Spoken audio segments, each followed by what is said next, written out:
Túlia. Meu boa tarde aí para todos e todas. Hoje é dia 26 de outubro de 2010, terça-feira. O verbete é o 1732. 4 páginas, 42 logias e 9 máximos. O tema é cosmovisiólogo. A especialidade é a cosmovisiologia. Definição. O cosmovisiólogo é a consciência mulher com a mundividência específica da cosmovisão multidimensional teática pessoal.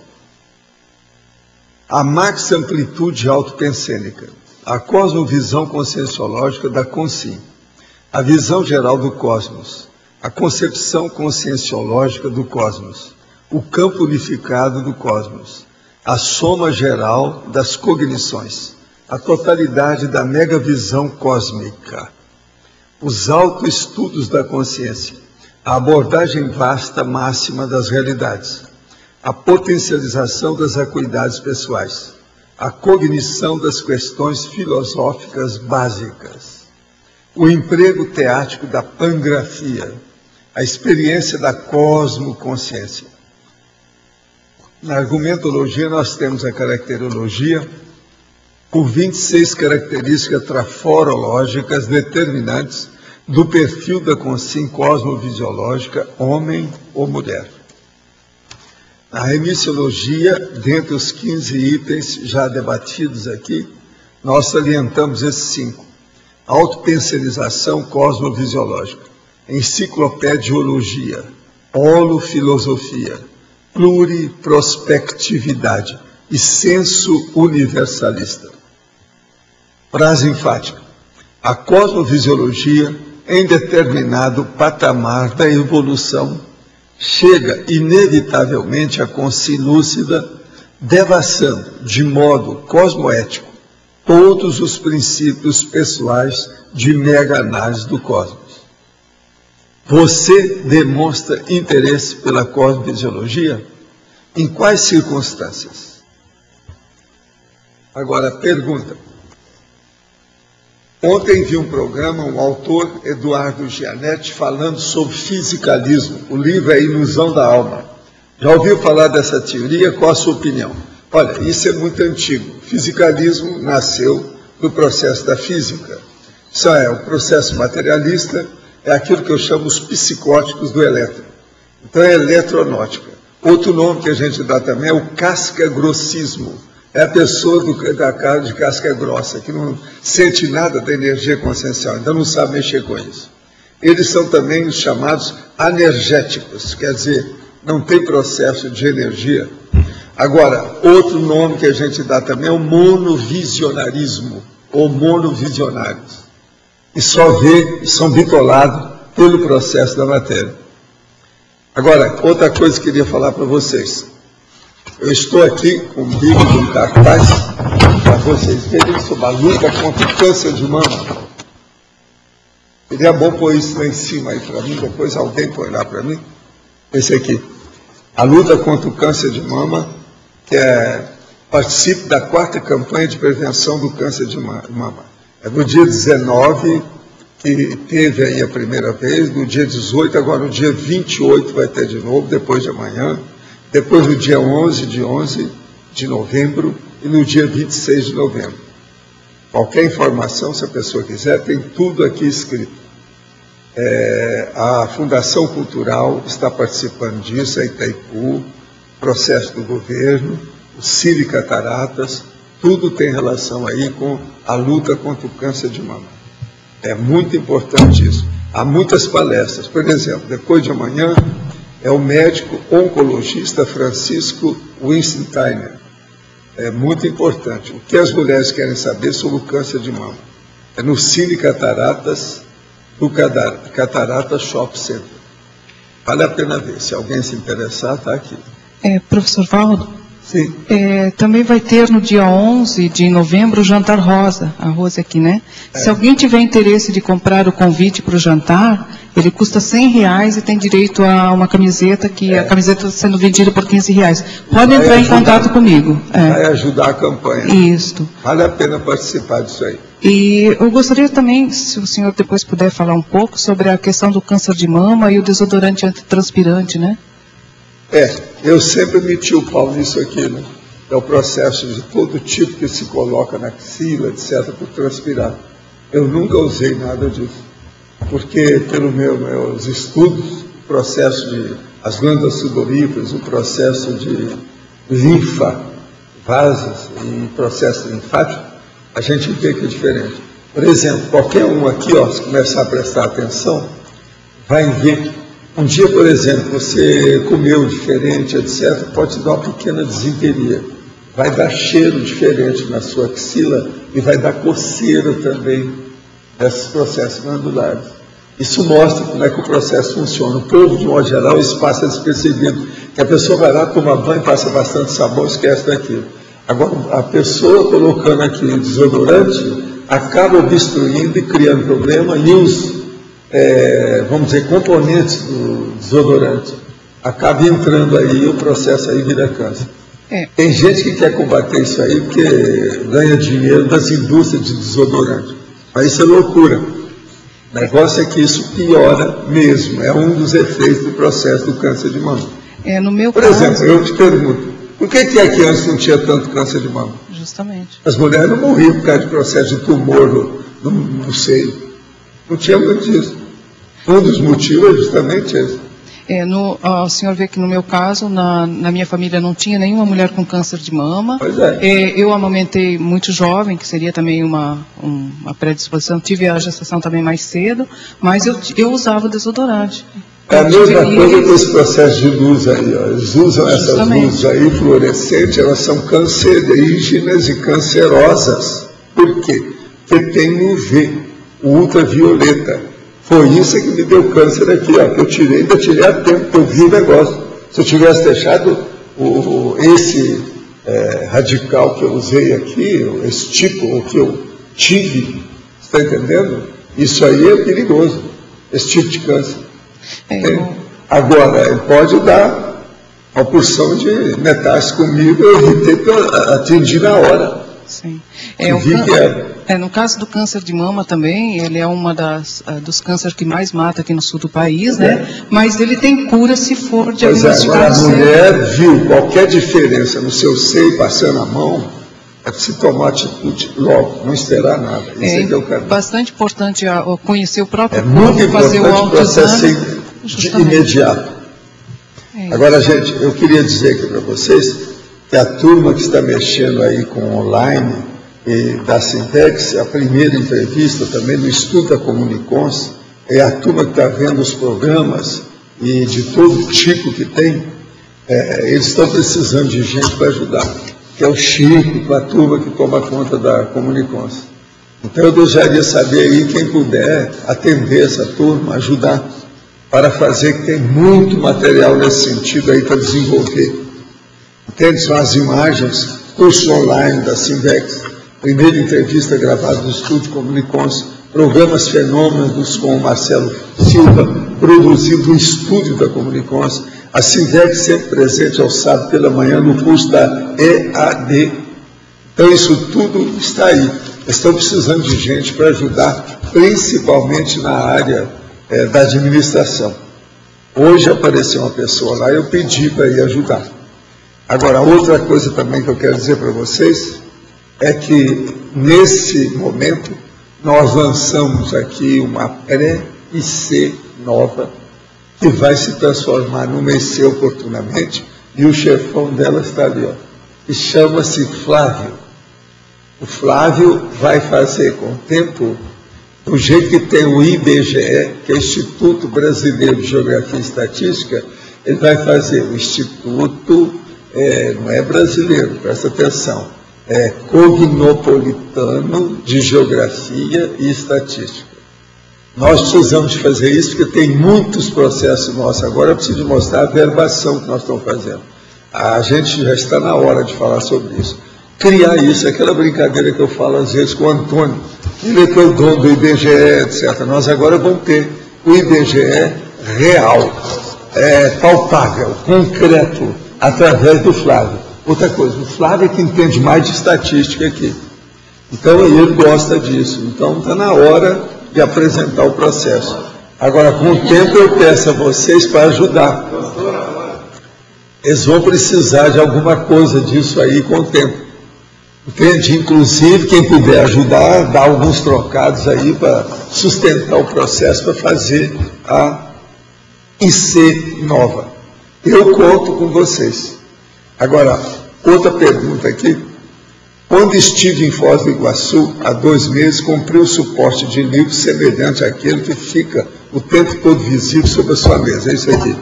Poderia me esclarecer quanto a melhor maneira de posicionar o suporte de livro durante o estudo, assim como a melhor mesa e o melhor tipo de cadeira para o estudo? Olha, cadeira e mesa você tem que fazer, arrumar, porque não tem jeito. A coisa mais difícil dela é arrumar a cadeira.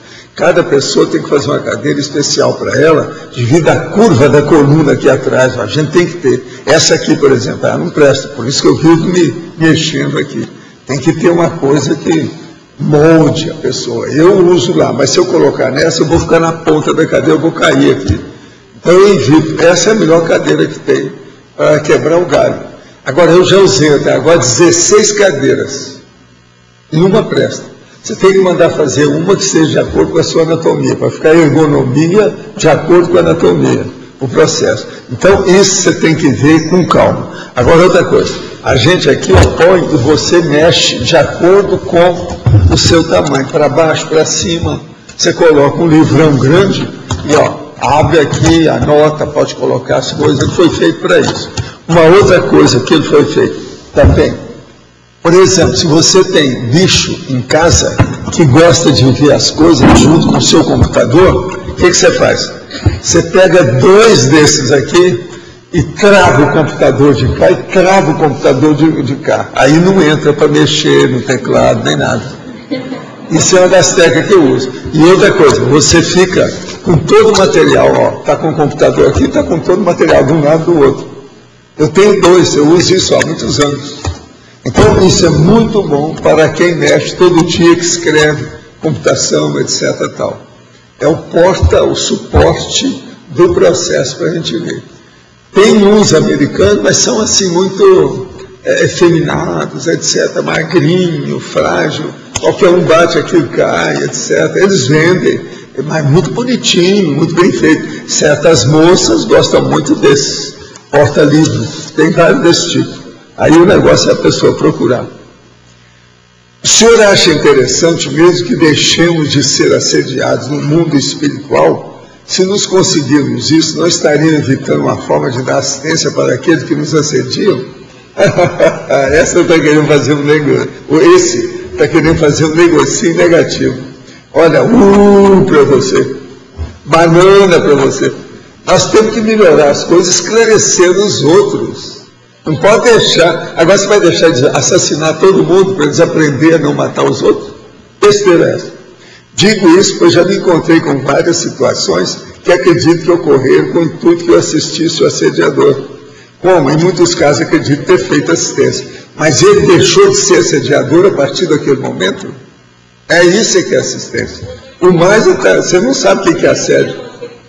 Não está nada. Como o pessoal da Conscienciologia se sente quanto à privacidade, sabendo que nunca estamos sozinhos em nenhum momento, como se o senhor mesmo já nos disse. Sim, nós temos testemunha de tudo que a gente vê. Agora veja, você não está sabendo nada sobre o processo do desassediado permanente total. Você precisa estudar o que é desperticidade. Tá certo?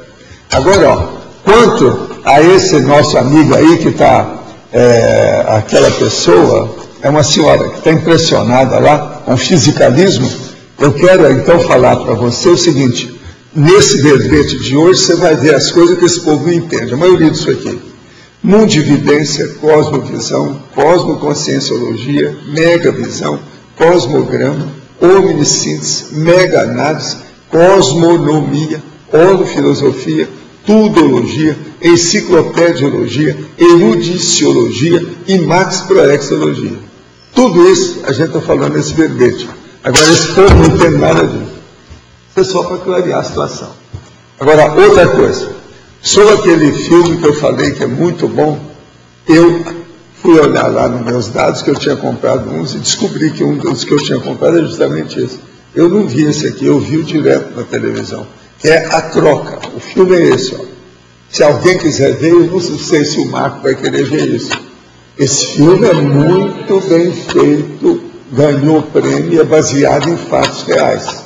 Eu acho que talvez, como eu estou indicando, é bem capaz de alguém aí querer assistir esse filme. Levanta a mão quem é que quer ver esse filme, só para a gente ver, ó.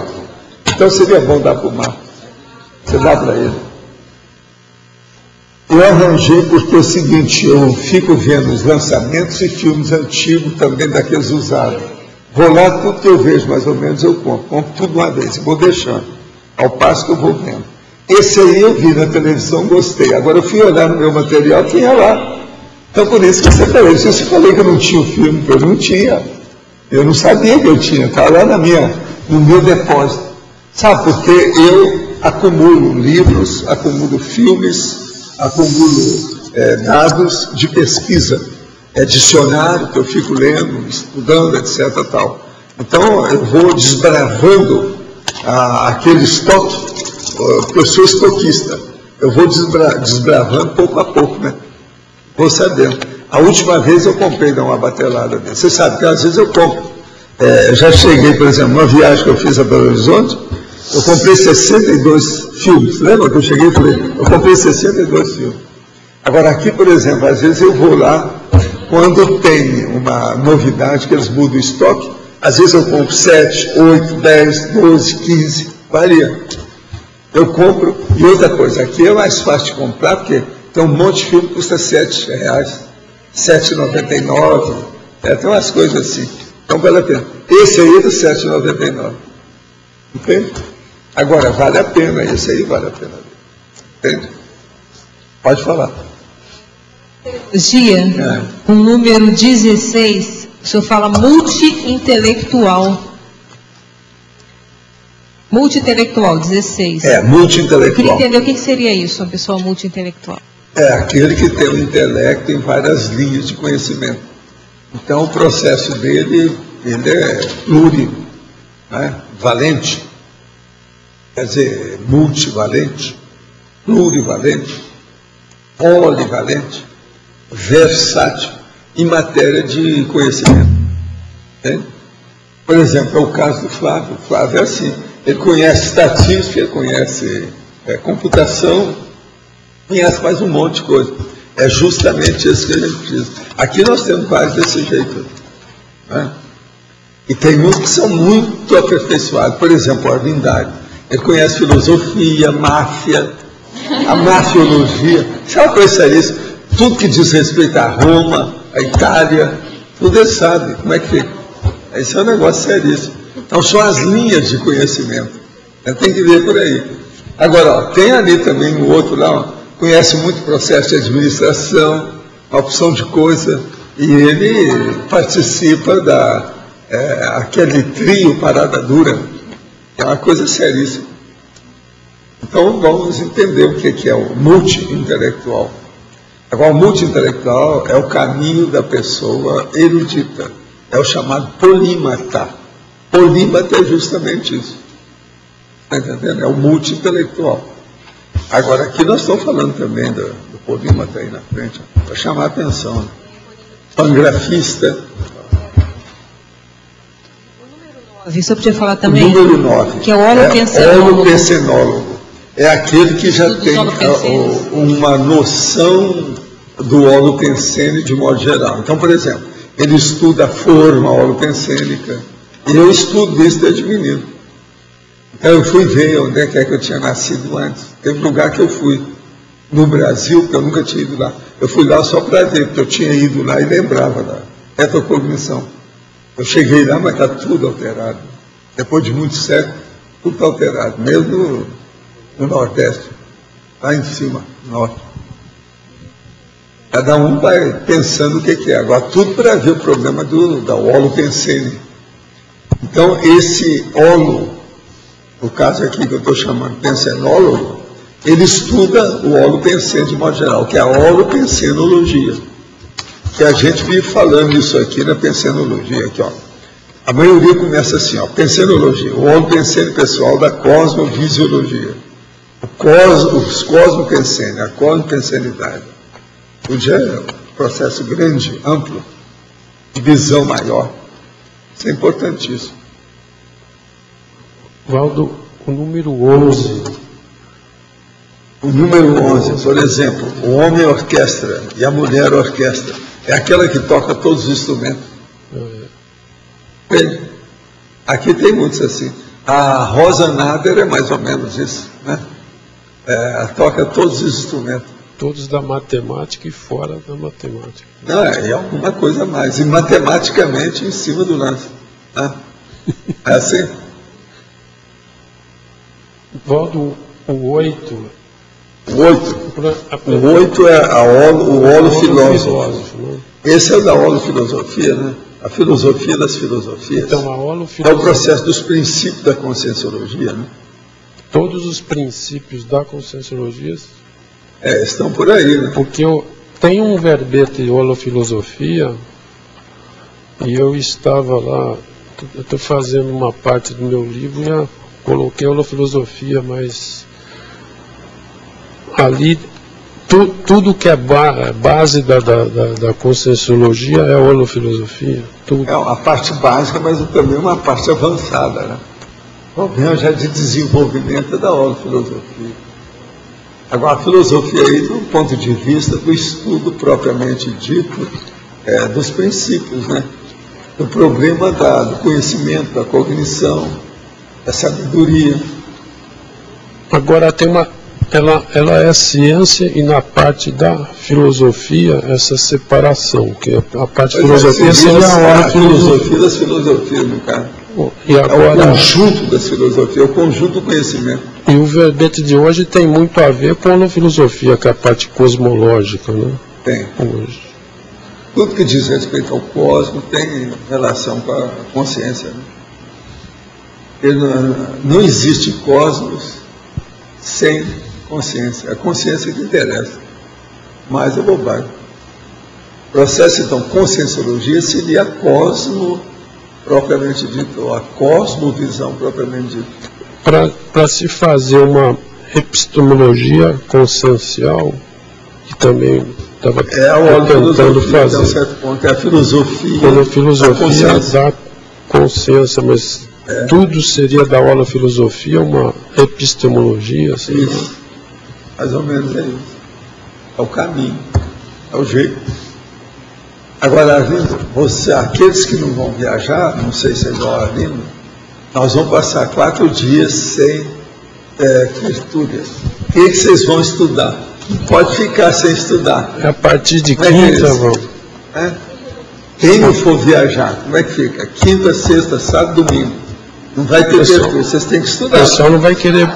Como é que fica isso? Tem que aproveitar para não ficar na boa vida nesses dias. Pois é, tem laboratório, precisa de participar do laboratório. O que vocês acham? Vamos ajudar o povo lá, vamos participar, vamos lá dentro para ver como é que é. Tem muita coisa para ser feita. Laboratório da pensenologia. Aí. A folga tem que ser preenchida carregando pedra. Né? Dando um jeito. Dando um jeito. Tem gente na CCCI que, ao invés de desodorante, usa bicarbonato sólido. Já tentei usar, mas causou irritação. O que você acha disso? E quanto ao leite de rosa, leite colônia, acha que tem o mesmo efeito de desodorante?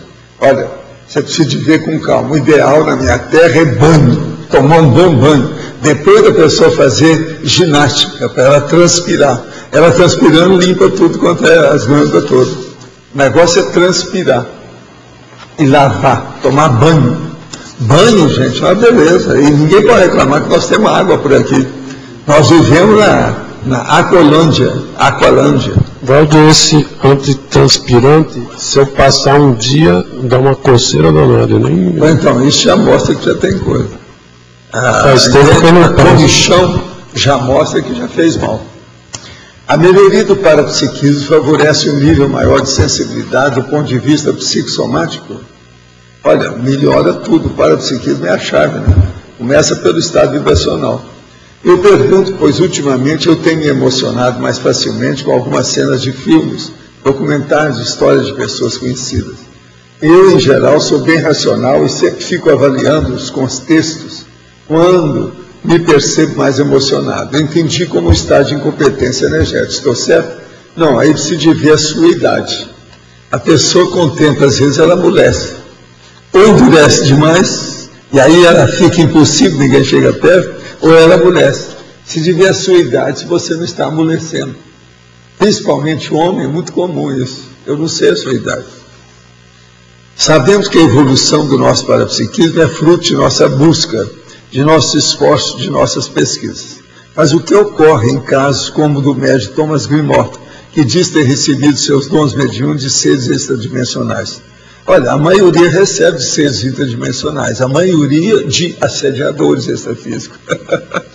No caso dele, até que tem muito disso aí, em cima e embaixo, tem de tudo quanto é tipo. Tem quem ajuda e tem coisa esquisita. Já teve gente que até chegou a dessomar no local que ele trabalha, na casa dele. Tem de ver isso com calma. Agora, tudo é desenvolvimento, é a própria pessoa. Se a pessoa não desenvolve e deixa os assediadores tomar conta, fica nisso. Podemos considerar uma experiência de cosmomissão, ainda que de forma pontual, uma viagem para um país de cultura diferente, onde se convive com pessoas de culturas também diferentes? Não, a experiência é importante. Uma viagem ou uma excursão científica bem feita, séria, uma expedição de pesquisa, ela pode valer por uma leitura de uma biblioteca inteira grande. Então, tudo depende da pessoa. Se ela anotar, observar as coisas, etc., tudo é pesquisa. E viagem pode ser uma pesquisa. Em algumas ocasiões, quando movimento energia, sinto meu ouvido estalando, análogo quando descemos uma serra, diferente de pressão. Esse fenômeno está mais ligado ao próprio exercício energético ou indica alguma sinalética dentro do processo timpânico? Não, aí é preciso examinar com calma. Tudo depende do local, ver quais as influências que tem. Primeiro tem que afastar os fatores físicos, porque às vezes o processo é totalmente timpânico, do ouvido, da orelha. Aí precisa de ver o que é. A polivalência é o acúmulo de experiência de vidas anteriores? Tem, como todas as outras coisas, é o óbvio, é isso mesmo. Agora, gente, hoje eu queria, tem uma pessoa aqui que tem nos ajudado muito, eu queria que vocês batessem aqui os parabéns, como a gente falava lá, na situação, que é a Magali. Então, é aniversário dela hoje. Grande aniversariante do dia. Está sério, né? Professor, quando a gente fala em cosmovisiologia, de certa forma está falando de conscienciologia também. A conscienciologia, no seu estrito senso, ela é puramente cosmobiologia, né? Ela procura isso. Como é que o senhor trabalha nesse sentido? O conscienciólogo que não tem cosmovisão, de certa forma está equivocado. Não existe isso. A maioria não pode, ele não se aguenta, ele acaba tendo uma visão maior, ou pelo menos ele procura ter. Isso é uma grande coisa. Não dá para ter uma eterna monovisão com a conscienciologia. Está do parapsiquismo. A própria projeciologia já fomenta isso, né? O parapsiquismo. Escuta, Débora, como uma pessoa vai aguentar o corpus de princípios da conscienciologia sem mexer com o estado vibracional? Ela não desenvolve, ela não vai conhecer nada, ela vai ficar por fora. Se ela entra no estado vibracional, já começa a ter cosmovisão. Ela começa a ver a realidade da energia consciencial, tudo muda. Pensa nisso. Entender a conscienciologia é inevitável ter uma visão maior. Não tem jeito de ficar com visão míope, pequenininha, reduzida. Porque até mesmo para ela introspectar na prática, a conscienciologia, ela precisa dessa visão, né? Não, agora os detalhes, ver a coisa maior, aprofundar o processo, expandir a visão, isso é preciso de experiência, vivência. princípio da descrença, fazer experiência. E a grande terapia da Conscienciologia também é essa cosmovisão, né? A pessoa sai do seu mundinho, sai do egão, né?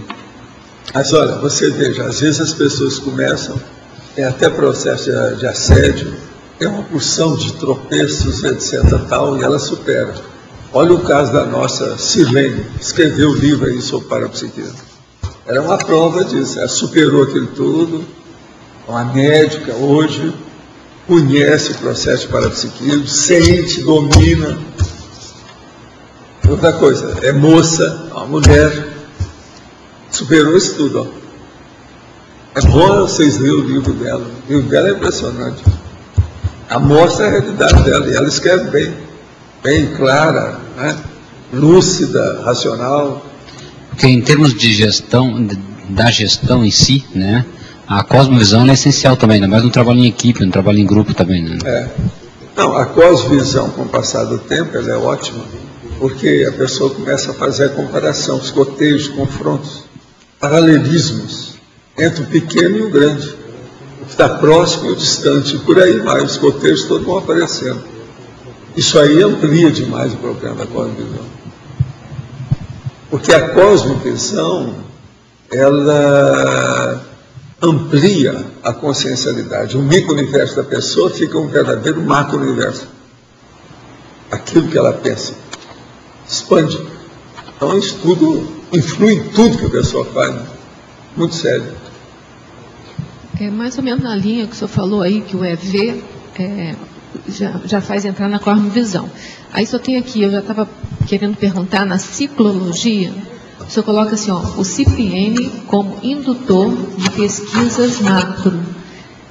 Eu queria, não sei se esse indutor aqui é por causa que o Cipriani não, diminui Cipriani é o ciclo de primaveras energéticas. Ele diminui. Ele induz as pesquisas macro. Por quê?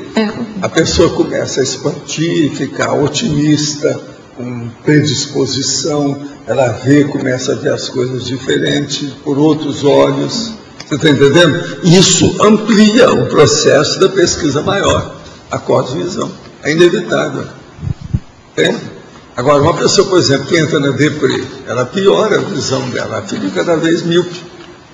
Ela está fechada no egoísmo dela, no egão dela, ela não sabe um bigão.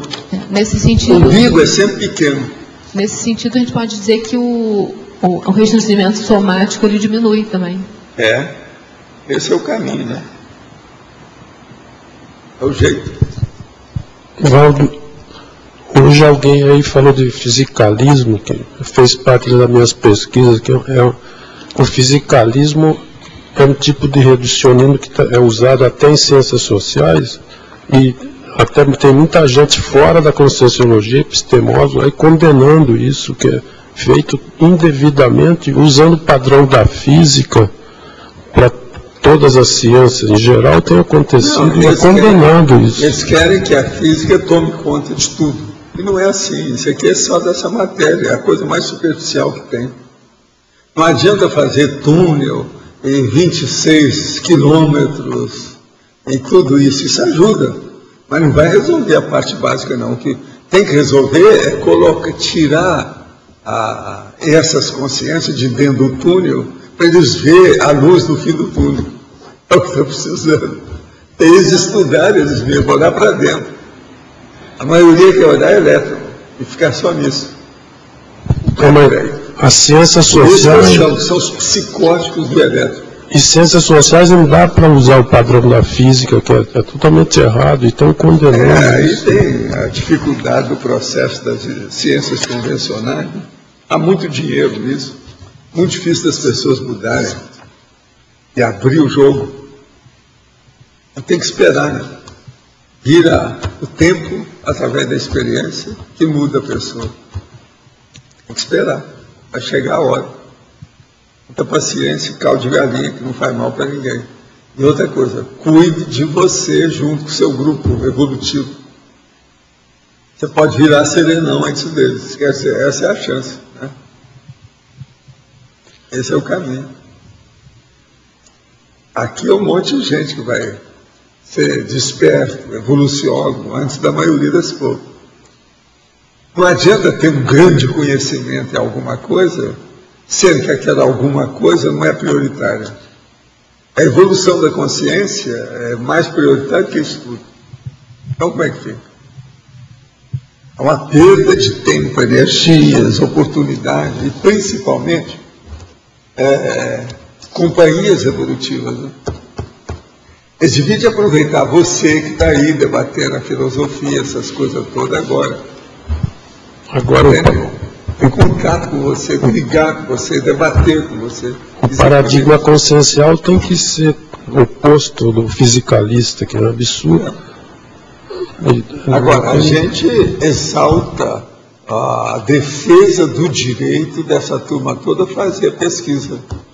Mas nós não damos isso como sendo essencial. Isso não é o espírito da coisa, não é o olho do furacão, não é a essência, não é o cerne. Não é o mais importante. Isso aí é apenas o buziles que está segurando esse povo de evoluir. Eles ficam pensando só em elétrico, só em matéria. Isso é bobagem. O carbono não resolve, não é por aí. Então é muito importante a gente ver esse processo. Agora veja, é muita gente defendendo as coisas materiais. Um defende o dinheiro, o outro defende a fama, o outro defende o poder temporal na hora, e por aí vai. As ilusões aqui, você sabe, é o Maya.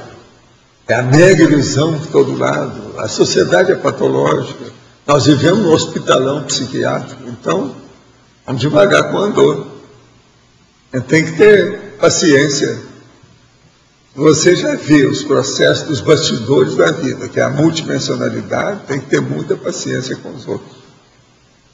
Saber como é que faz. Agora, de vez em quando tem que falar as verdades.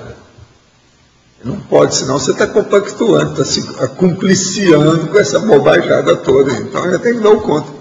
Esse é o motivo que eu brinco aqui com minhas bananas. Dou a banana, né? Falo sobre o burril de Burraldo. Para mostrar a realidade, não. Minha posição não é essa, eu tenho a minha. Isso mostra o quê? Que eu sou explícito, eu quero ser autêntico, quero ser franco, sincero. E isso nós precisamos. Não pode estar na ilusão das coisas. Agora, se essa turma tivesse só um pouquinho de retrocognição, eles mudariam na hora, mas eles não permitem nada. Entende? Se eles tivessem, por exemplo, só o efeito de um arco voltaico na pessoa, eles já mudariam. Mas é que arco voltaico não está ibope. Não é outra pessoa que sente, é ele mesmo. Sem a vontade dele, ele não pode sentir nada disso. Não há fiscal para isso. Tem uma série de condições. Então, é uma coisa muito simples, mas super sofisticada em matéria de manifestação. Então, nós temos que esperar o povo ficar maduro para entender o que é arco voltaico, crânio chakral. Professor, aqui na última página, na frase enfática, você pode explicar um pouco mais ali no final, quando fala todos os princípios pessoais de mega-análise do cosmos? Os princípios pessoais. Por exemplo, quais os princípios que você tem para fazer uma mega-análise do cosmos? Você, por exemplo, é tranquilo ou você está tremendo ainda? Você é mais tranquilo? O princípio do exemplarismo pessoal. O princípio da cosmoética. Você já tem um código pessoal de cosmoética? O princípio, por exemplo, da descrença. Você já faz experiência pessoal para você assentar os seus posicionamentos? Por aí vai tudo, isso são os princípios pessoais de mega-análise do cosmos.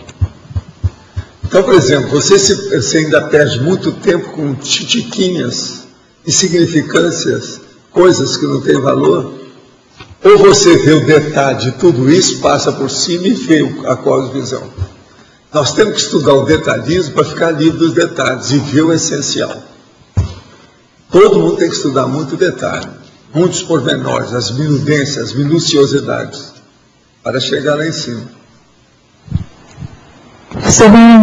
Sim. Você podia falar um pouco sobre essa questão do sinergismo? Aqui na sinergismologia, você colocou o sinergismo intra- e extraconsciencial. Aí tem relação com aquela questão de maior visão das sincronicidades, o processo é o isso? seguinte, o intraconsciencial são seus atributos conscienciais propriamente dito. Por exemplo, a capacidade do seu juízo autocrítico sobre as coisas. O extraconsciencial, o que é que você faz a partir do seu juízo crítico? O que você constrói com isso? Uma coisa vai ajudar a outra. Aquilo potencializa uma coisa, potencializa a outra. Certo? Quem colocou isso aí foi ela. Estou só lembrando que eu não sei porquê. Deve ter razão, né? Aquela lá, isso é seu? É. Então você deixou lá para ela. Estou só falando que ninguém falou nada. Se te explicar o que é. Deixou?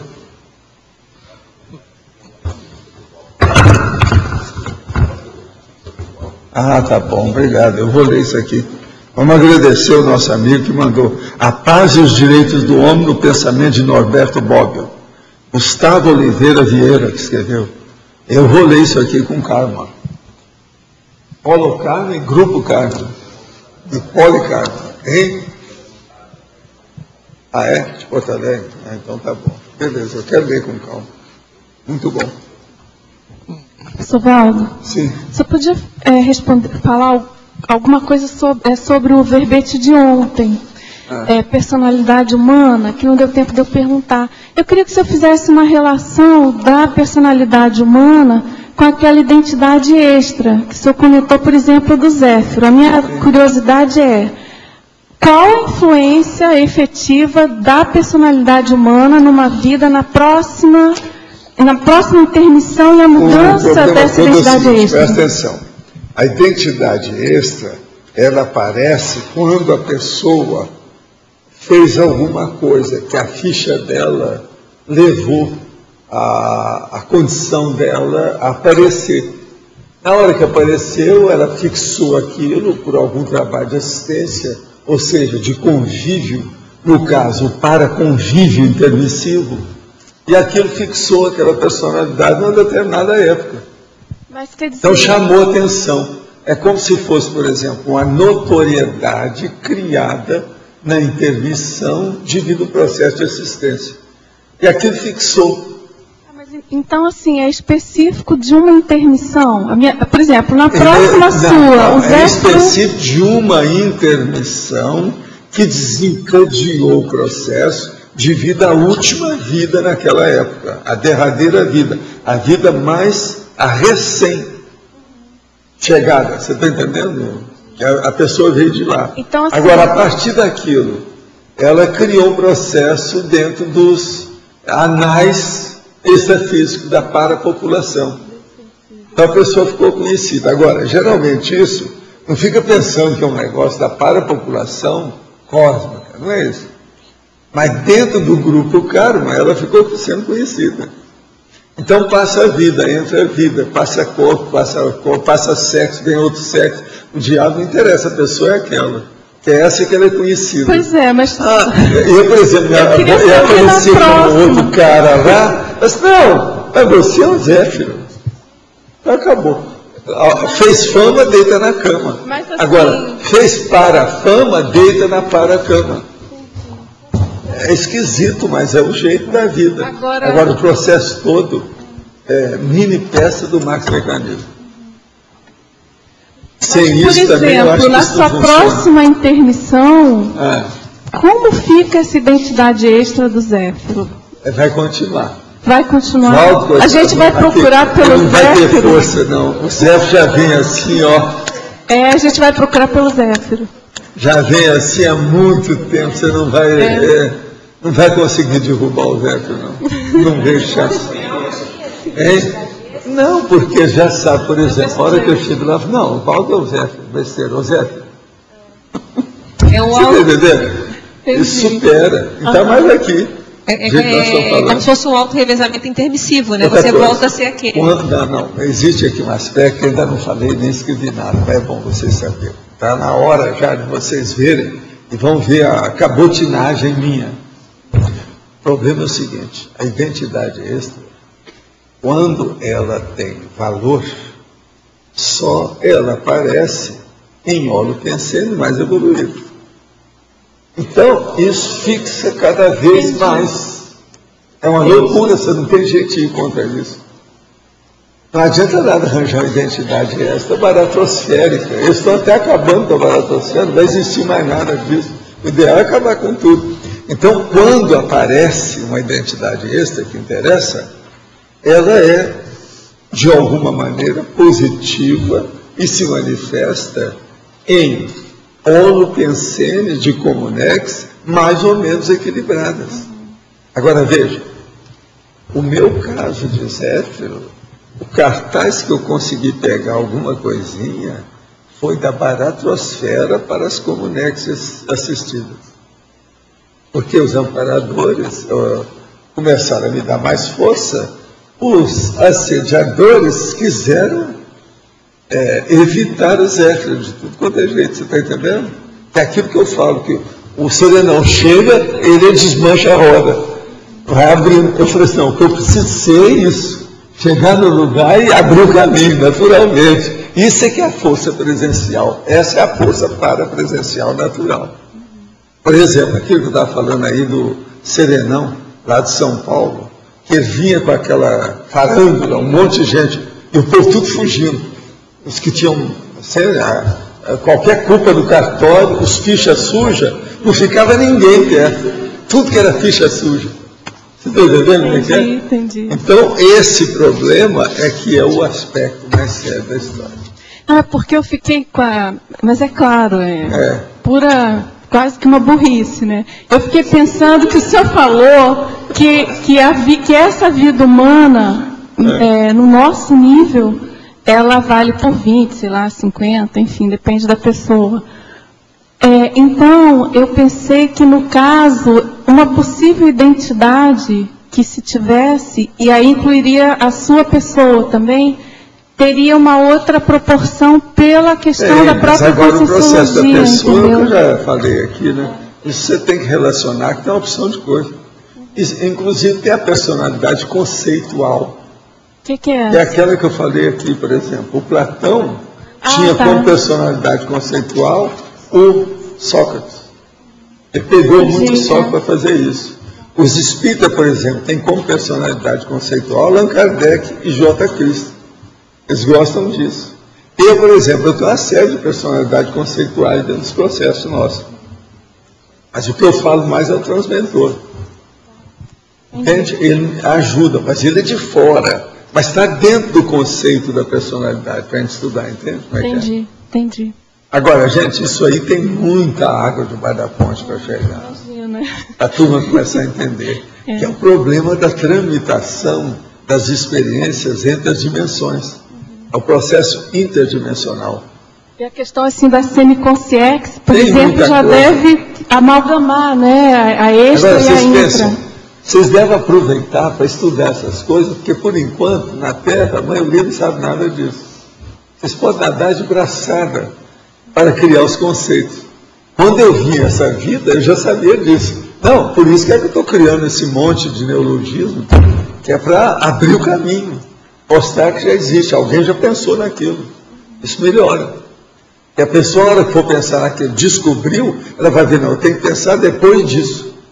Porque uma parte eu já embasei. Você está entendendo como é que é? Esse é o motivo. Então, a orismologia é seríssima nisso. A terminologia. A pessoa entender, né? Agora, posso fazer mais uma pergunta? Falando em orismologia, eu sei que o senhor já comentou sobre isso, mas eu acho isso, para mim, uma problemática.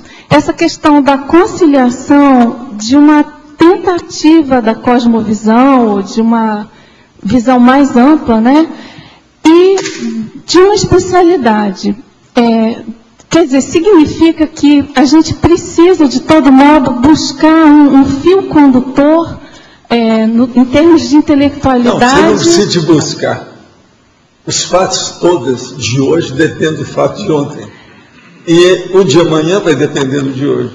Tá, eu estou falando em termos de pesquisa. Você não tem jeito de tirar as ligações das coisas.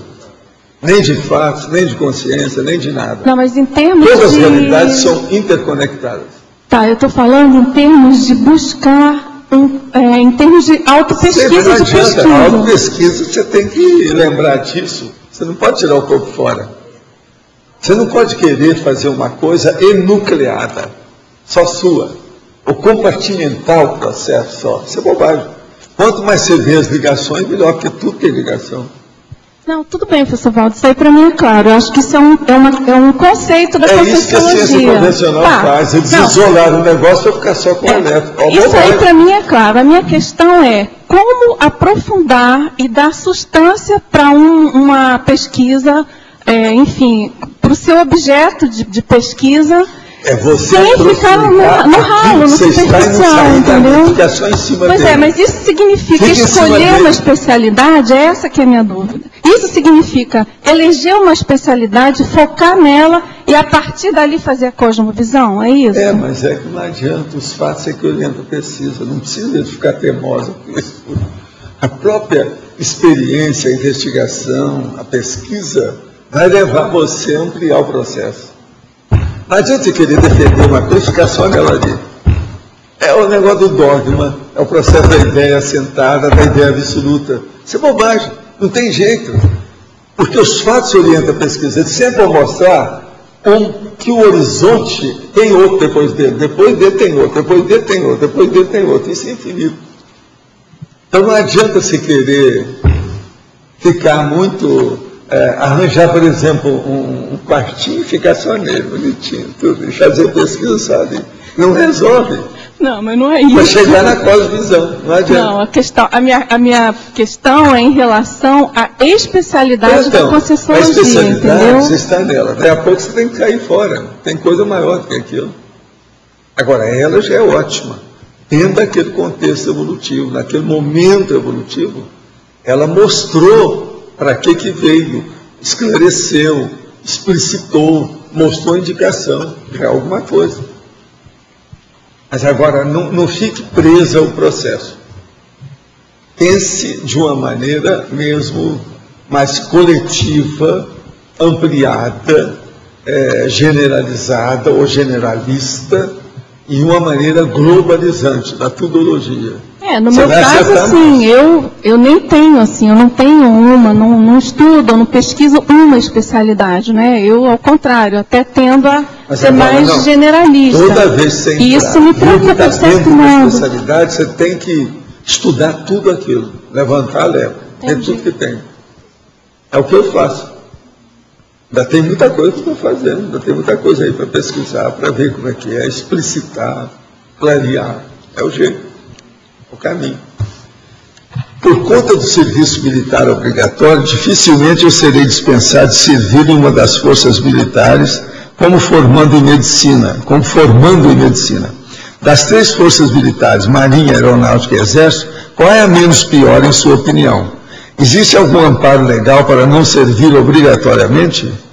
Não, o problema todo é o seguinte, essas 3 forças, não é a força que é importante, a força é a pessoa que vai participar disso. O que você vai fazer lá dentro? Olha bem, é isso. O processo todo é problemático, depende da pessoa, não é da força militar. Agora, isso de participar, a gente tem que ser, porque você tem que defender o país que você nasceu. Eu, por exemplo, eu fiz pré-militar 3 anos e fui atirador do processo durante 1 ano inteiro. Isso quer dizer, eu servi o problema. E outra coisa, quando eu fui ao tiro de guerra, eu já sabia tudo a respeito, eu é que fazia os discursos do capitão e do tenente, da turma toda que estava lá. E eu praticamente não fui nem a metade da organização, porque eles me dispensavam, eu não precisava de ir. Agora, na hora de marchar, uma coisa mais séria, eu participava. Outra coisa, na hora dos tiros, eu entrei dos 15, que eram os melhores de tiro da turma. E depois tinha fotografia lá, na sede do tiro de guerra. Eu não posso esquecer isso nunca, porque nós éramos 300 e tantos, só 15 que foram classificados. Está entendendo? Eu estava no meio, era dos primeiros. Mas olha, eu dirigi regimento inteiro, você está entendendo? Por isso que é que eu sei que o negócio que eu vivo brincando aqui, né? Ornaro! Entende? Ainda estou com a voz boa, com 78 anos. Não fala não que eu sou capaz. Já pensou? Marche! Isso aí é terrível. É o povo para rastejar. Eu sempre falo isso. Mas, ó, se eu for dar o negócio aqui, ainda estou funcionando. Eu aprendi alguma coisa, né? Agora, o que eu vejo é o seguinte. A parte militar tem um aspecto muito bom da caserna, que a pessoa tem que ver. É a disciplina. A pessoa entra em algum método. Então, essa nova geração, que é toda desorganizada, indisciplinada, sem pontualidade, o exército serve para isso, para acertar o passo desse povo. Mas vai dar um jeito. Lendo o livro Projeciologia, fiquei com algumas dúvidas em relação à ressoma. Quando a consciência está em estado fetal, o psicossoma e o mental soma também estão em estado fetal, é lógico, o psicossoma ele é transfigurável. A consciência que está em estado fetal divide o corpo com a mãe ou fica sobrepairando a psicosfera da mãe? Não, ele fica incrustado lá no processo dela. Isso qualquer um pode fazer, já viu que é assim. Se você faz, por exemplo, um transe, que você aceita uma consciência, você vai ver que você faz isso. É igual a uma mulher grávida, mesma coisa. Tudo há um processo de interpenetração e conjugação de efeitos, valores e intenções. Na atual conjuntura da humanidade, podemos dizer que todos estão aptos a receber atalhos? Sim. Atalhos não precisa de ter nada para receber. O problema que se vê é dar. A maioria não sabe dar, nem tem gabarito para dar a informação adequada. Poderia esclarecer os itens 7 e 26 da caracterologia generalista e universalista. O generalista é o seguinte, é aquele que estuda todas as ciências, por exemplo, em linhas de conhecimento, de uma maneira generalista. Então, ele estuda muitas especialidades simultaneamente. Agora, o universalista é aquela pessoa que admite todas as filosofias que caminham para o universalismo, ou seja, para a mega-fraternidade. Uma coisa diz respeito à fraternidade, a outra coisa diz respeito à cognição das ciências. Então, há uma diferença entre uma coisa e outra. Li em um artigo que, para alguma sociedade gnóstica, o J. Cristo é considerado um dos maiores avatares da humanidade. Como tal, ele tinha total domínio sobre o elemento água, desmaterialização e rematerialização. O senhor confirma isso? Não, não confirmo. Ele era um meninão que estava desenvolvendo o parapsiquismo, mas tinha muita bobagem. De vez em quando ele se afastava com o discípulo amado dele e ia fazer o retiro no alto da montanha. Vamos devagar com isso, não é bem assim não. E outra coisa, de vez em quando ele ficava desassossegado, quer dizer, é isso aqui ó, que ele tinha. Todo mundo via que ele ficava desassossegado, tinha que dar um jeito. O negócio é isso. Para começar, tem que dominar o corpo. Ele não dominar nem o corpo dele, bobagem isso. Vocês têm que lembrar o seguinte, J. Cristo foi feito o problema da propaganda, da promoção. Liquidaram até com um cara que era superior a ele na mesma época, foi Apolônio de Tiana, só para exaltar a figura dele. É igualzinho os políticos aqui no Brasil, que acaba com determinados caras para o outro subir. Fizeram a mesma coisa, a Igreja Católica fez isso. Meu filho acabou de completar 18 anos e agora acha que é dono do mundo. Fez tatuagem de uma sereia na perna, colocou pisco no peito, tudo que eu não aprovo. Tentei conversar, porém ele se mostrou muito refratário às minhas ponderações. Tenho suspeita que ele está se drogando também. O que posso fazer para resgatar meu filho? Primeiro, se você tem ainda marido, ou seja, o pai do rapaz, chama, ou chama, no caso, a mãe dele, então juntam vocês dois e vão conversar com um psiquiatra e um psicólogo, e leva ele no tapa, puxa a orelha dele e leva. Se ele tem 18 anos, ele não vai admitir isso aí. E pediu para a gente colocar aqui na TENEPS. Eu vou pôr na TENEPS com calma. Pode deixar comigo. Não vou esquecer, não. Vamos fazer força. Agora, é bom levar e ver com calma. Outra coisa, é a hora de você ver, porque se começou assim, ele já deve ter entrado na droga. Porque esse povo da droga é que faz essas coisas todas. Muito piercing, muita tatuagem, é coisa de drogado mesmo. Tem muito drogado assim. Não adianta falar, não vem que não tem. Observa que a maioria é assim. Então não adianta. É igualzinho a hora que a gente fala certas coisas aí, que o povo vê que está fora, eles querem defender aquilo. Não adianta. Não é por aí. Como lidar com a sede de nossos próprios egos? No dia a dia, existe algum método para identificar essa influência e não sucumbir a ela? Ou melhor é apenas observar? Não, o problema é tomar vergonha na cara. É assim que a gente melhora o ego. Eu já vi falando, é um negócio assim. Ó. Então a pessoa ponderar, refletir, tomar atitudes que sejam cosmoéticas, bem pensadas. Esse é que é o caminho, não tem outro. Pensa bem. O problema é da pessoa querer mudar. A vontade dela, a intenção que ela tem, a renovação, a reciclagem. O processo é dela. Isso é o autodesassédio. Esse que interessa. Certa vez o senhor comentou que a bibliografia mínima de qualquer livro deveria ter no mínimo 20 referências. Nesse sentido, de que forma podemos potencializar a leitura sinóptica e diversificada para aperfeiçoar a cosvisão durante o estudo? Não, o problema é o seguinte, se a pessoa pode fazer isso, ela chega aí e vai fazer uma pesquisa, por exemplo, na holoteca. Ela acaba descobrindo os seus processos de bibliografia e vai ter uma visão de conjunto maior. Tem muito livro, por exemplo, até artigo, que não precisa de colocar bibliografia, porque aquilo já é conhecido, tem muita coisa assim. Eu já escrevi muito artigo, já escrevi livro que não tem bibliografia grande, porque não interessava. A gente, às vezes, está visando outro objetivo. Agora, de modo geral, fazer referência é importante para ampliar a monovisão das pessoas. Não só do autor, mas também, né, dos leitores. Às vezes é importante. Valdo. Sim. Você respondendo a um teletertuliano hoje, você disse que uma pessoa com mais idade, principalmente um homem, pode tender a ficar mole. Você pode aprofundar isso? O caso é o seguinte, deixa eu explicar. Uma pessoa, principalmente um homem, a mulher é normal o processo de afetividade, por causa do processo de gravidez e hormônio, e a dona menor, que é a menopausa. Agora, o homem, isso acontece geralmente quando ele tem algum problema, por exemplo, aumenta o colesterol, dá algum processo aí alterado de coração, alguma coisa. Ele tem que começar a fazer uns exames mais enérgicos com ele fica mais mole.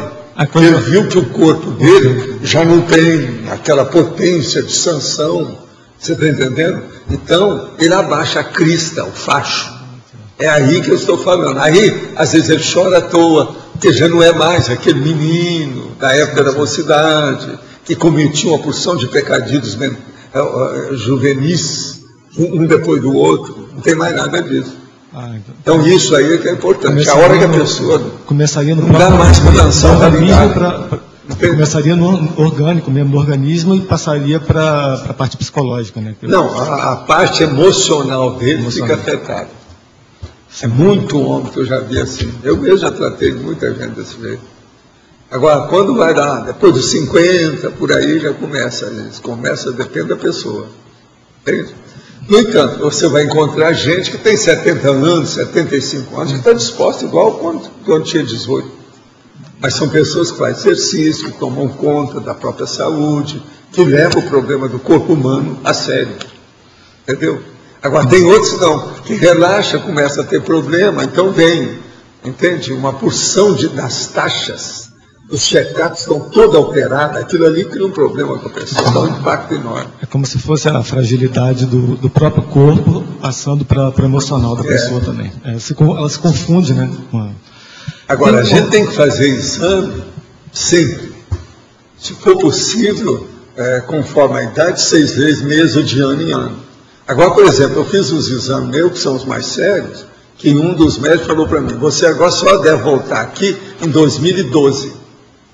Sério. Então, quando eu for completar 80 anos, até lá eu não preciso ver mais nada nesse check-up, por enquanto. 2 anos, o meu percentual de ter infarto, viu, Roberto, você que é da área, é de 1%. Então, um ponto a mais e um ponto a menos, com 1% já não tem mais nem esse ponto a mais e ponto a menos, acabou. Então, não tem mais jeito. O meu negócio é 2012 agora. Eu vou até falar depois com o Eduardo. Eduardo, já me falaram como é que é. Há controvérsias. Então, como é que nós ficamos? Não é isso? Eu acho que eu não preciso fazer exame tão cedo, porque eu também já vivo olhando, né, minhas coisas. Mas exame assim grandão, eu acho que eu não vou precisar nesses próximos 2 anos.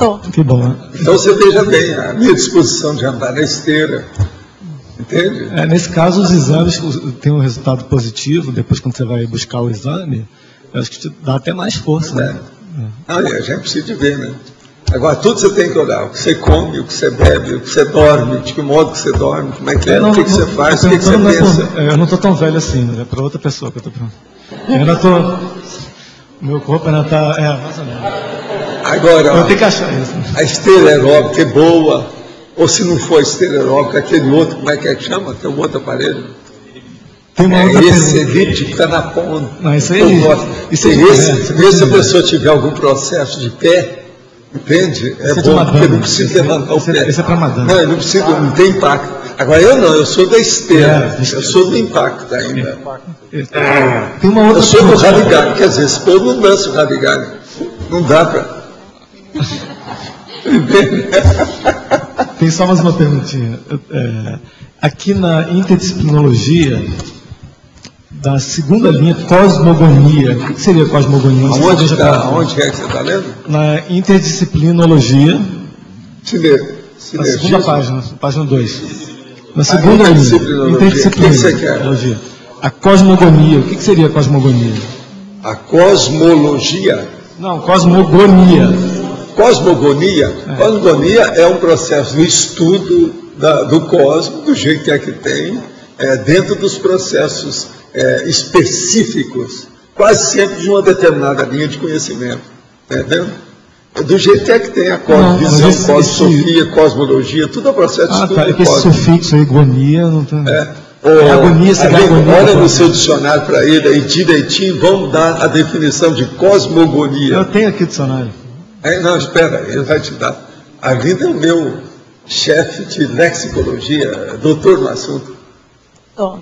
Aqui é a Rosa. É a agonia do cosmos. Deixa ele falar aí um pouquinho só. Corpo de doutrinas, princípios, religioso, místico e científico que se ocupa de explicar a origem e princípio do universo, cosmogênese. Explica o universo. É a gênese do universo. Está entendendo? Vamos falar aí, né? Seria a definição? É a gênese do universo. Gênese quer dizer a genética do universo. Você não tem a genética? O universo também tem. É isso que eles querem estudar, o negócio do Big Bang. É a cosmogonia. Então, certo ponto é isso. Agora, Rosa, pode falar, Rosa. Professor, página 1, Principiologia.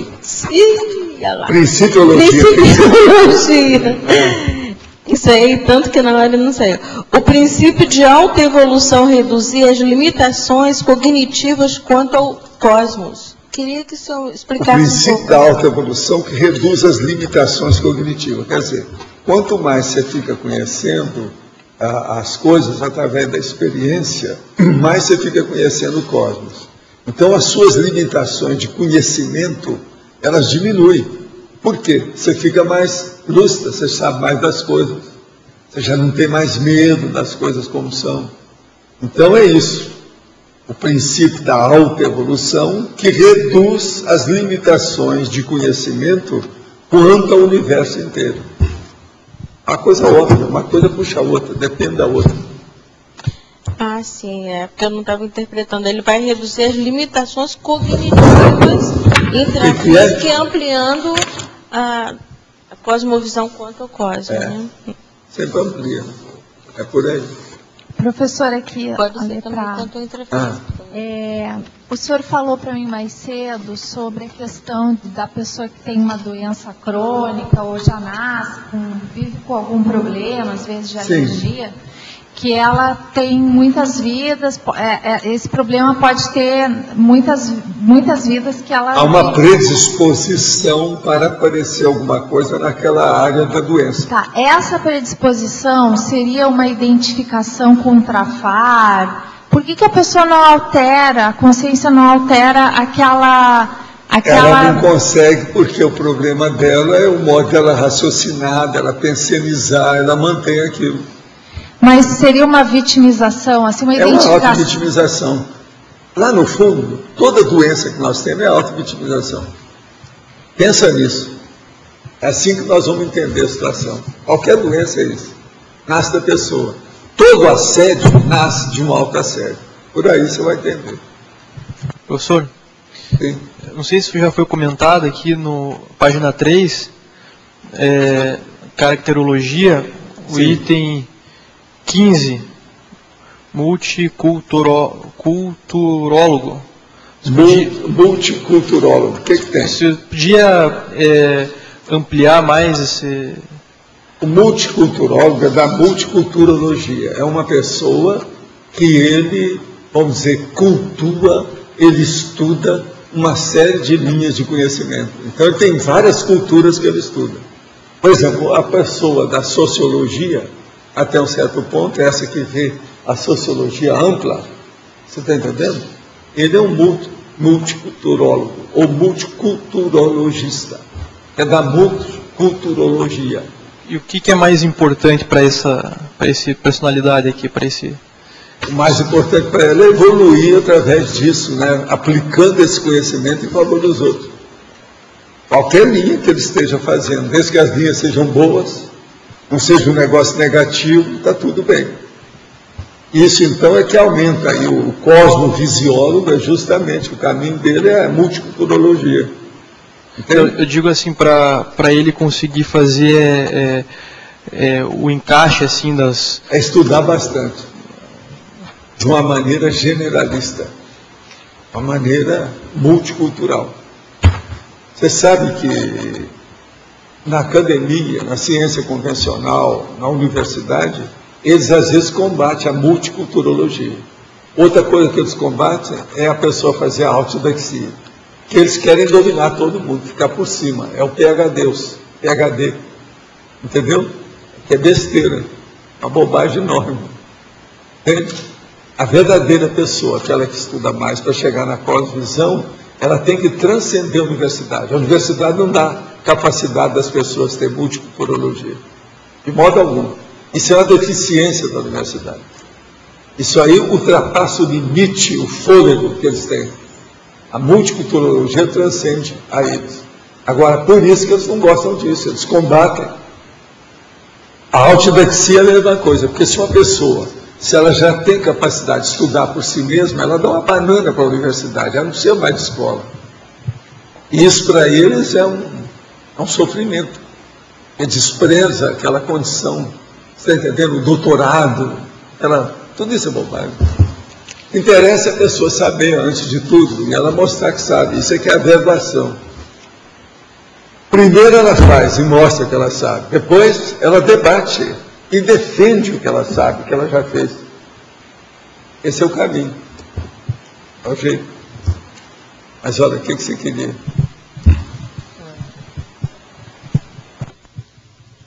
Peguei aqui o microfone. Na exemplologia, o senhor fala do cosmovisiólogo antecipado, que é o jovem inversor. E eu estava pensando, o que leva a gente se preparar para uma próxima vida, a gente conseguir essa cosmovisão cada vez mais cedo, né? Quer dizer, começar a ver uma melhor. Esse já teve um problema de parapsiquismo mais recente, né? Parapsiquismo. Ele acertou algumas coisas de parapsiquismo nas últimas vidas dele, em alguma delas. Então ele vem com isso. Isso aí fixa. É o meu caso, por exemplo, com o processo de retrocognição. Entende? Então, a raiz é mesmo. Agora, outra coisa. Muitos desses, às vezes, eles passaram também um período intermissivo mais longo. Positivo. Pensa nisso. A lucidez já vem com aquela lucidez maior, né? Fixa. Já está fixada. Uma coisa é uma consciência ficar aí 50 anos mexendo só em Comunex para fazer assistência aos outros, mas Comunex mais evoluída, mais lúcida. Já pensou? Por que eu não consigo por isso? É muito favorável, né, para predispor a pessoa para vir aqui. Então essas crianças que chegam com 9, 10 anos querem ir para o laboratório disso e daquilo. Que eu acho que é essa tendência à cosmovisão que vai até fazer ela querer estudar mais, né? Não é ela estuda agora, e depois tem a cosmovisão. Agora, tem muita pena, que eu já falei aqui, que eu já vi vários casos assim. Vem aquela criança, você vê que ele é precoce, ele é uma precocidade, é um prodígio ali para o processo, é um superdotado. Aí vem a família e prende a pessoa para deixar. E a pessoa está reprimida dentro dos problemas, então ele não pode desenvolver. Então, por isso que superdotado precisa de ser estudado mais, dado mais assistência. Eles agora estão começando a descobrir isso, estão começando a levantar o véu da ignorância, a limpar isso aí. Mas é uma necessidade, por causa do passado das pessoas. Eu, por exemplo, na minha época, eu tive facilidade com isso, que a minha mãe era professora, mexia com criança mesmo. E meu pai tinha uma visão muito boa, era um cara bom, fazia assistência. Dentro de todas as imperfeições e deficiências dele, era fora de série. Esses dois me ajudaram muito. Agora, a minha mãe que me ajudou mais, né? Do processo intelectual. Ela investiu em mim, ela acreditou nas minhas coisas, admitiu os processos. Isso foi muito bom. Isso me ajudou demais. Eu sei que aos 14 anos eu já olhava, já estava tranquilo dentro de mim, já não estava tremendo. Entendeu? Eu acho que esse negócio de tremer, viu, Rosa, você que é implicada aí com o negócio, depende muito da tranquilidade aqui dentro. Antes de mais nada é isso. Agora, essa tranquilidade depende muito da cognição da pessoa, o conhecimento dela. Se ela tem conhecimento, ela está no lugar que ela domina até um certo ponto. Eu sei. Não, eu já vi. Estou melhor do que a média. Não é assim. A coisa muda. Então, veja, o processo intelectual afeta o problema psicomotriz, físico, muscular. Isso é um fato. Agora, com o passar do tempo, essas coisas ficam tão óbvias, tão lógicas, tão evidentes. Isso tudo vira ponto pacífico para você. Você quer saber de mais coisa, além disso, que isso aí já está ultrapassado, não interessa mais. Você já não discute mais aquilo. Por isso que eu falo, tem certas coisas que são debates ociosos, a gente não pode estar perdendo tempo com isso. Mas aqui não, eu tenho que atender tudo, porque nós estamos atendendo desde a raia miúda até as baleias. O negócio começa desde os pequenininhos, né, da piadinha até a baleia, que vem de tudo aqui, desde o jejum, né, até o pega a Deus. Pega a Deus.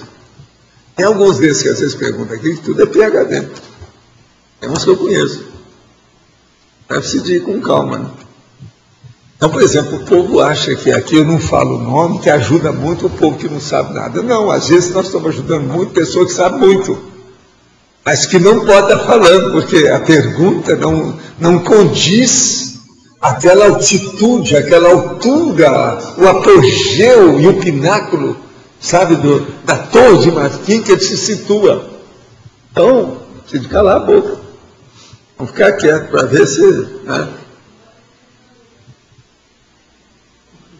Eu não posso falar, né? De vez em quando eu até evito de falar assim, porque eu sei mais ou menos a pessoa como é que é e tal. Aí eu deixo. Mas é um problema. Aqui tem de tudo. Agora, os melhores são esses, que às vezes querem falar assim, ó, por favor, não fale nada, não leia o que eu estou falando. Responda por linhas travessas, como eu falo. Né? Eu respondo por palavras, né, incógnitas. É incognito. Sabe como é que é incógnito? Em inglês é incognito. Professor letra B, eu percebi que não tem exceção para a doxologia aqui. Não seria um paradoxo a cosmovisiologia do serenão e o anonimato do serenão? Isso nós já falamos, isso já foi muito discutido. Tem isso, é verdade. Você está mais arrumado, ele cortou a barba e cortou o cabelo, foi isso? É isso? Ele ficou mais moço. Fica mais moço. Iniciei a TENEPS e observei que tanto os laboratórios quanto no início de fato da prática, os meus plantos, isso aqui deve ser planto chakra, né? Ficam ativados durante todo o exercício. Hoje, quando uma determinada consciência adentrou a minha tela mental, a esterilização ocorreu inicialmente pelos palmos chakras e planto chakras. Depois, os meus braços baixaram e a esterilização ocorreu somente pelos plantos chakras, saindo jatos fortes de energia. O senhor poderia comentar o fato? Não, isso aí é que você está desenvolvendo, isso é normal. Você está mexendo as extremidades primeiro, isso aí acontece. Agora mostra que o processo tem energia e que você vai desenvolver cada vez mais. Isso é positivo, muito bom. A energia consciencial já existia antes do Big Bang? Olha, para mim... O processo é o primo pensene. Tem que examinar como é que foi a causa primária e essa inteligência básica. O Big Bang depende disso. Quem é que deu o primeiro tiro? Então tem que ver quem é que é esse atirador de elite. Pois é. Então é um problema para a gente pensar. Agora, ó, eu não ligo para essas coisas, porque os serenões não estão preocupados com isso, nem eu também, que eu sou pré-serenão. Fiz antes de ontem meu mestrado em Reiki. No entanto, quando mostrei meu projeto dentro dos princípios da Conscienciologia e as ramificações de 100 neociências, minha preceptora e mestre em Reiki falou que estava produzindo algo muito complexo.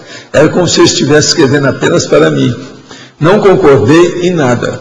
Estou apenas produzindo e exteriorizando algo que está em meu íntimo cosmovisiologicamente. Qual a opinião do professor? Vá em frente e leva as suas coisas para frente. Estabeleça seus dados, faça esquemas, mostre os quadros sinópticos e escreva um livro sobre o assunto. Isso é muito importante. É assim que a pessoa alcança as verdades relativas de ponta, as novas.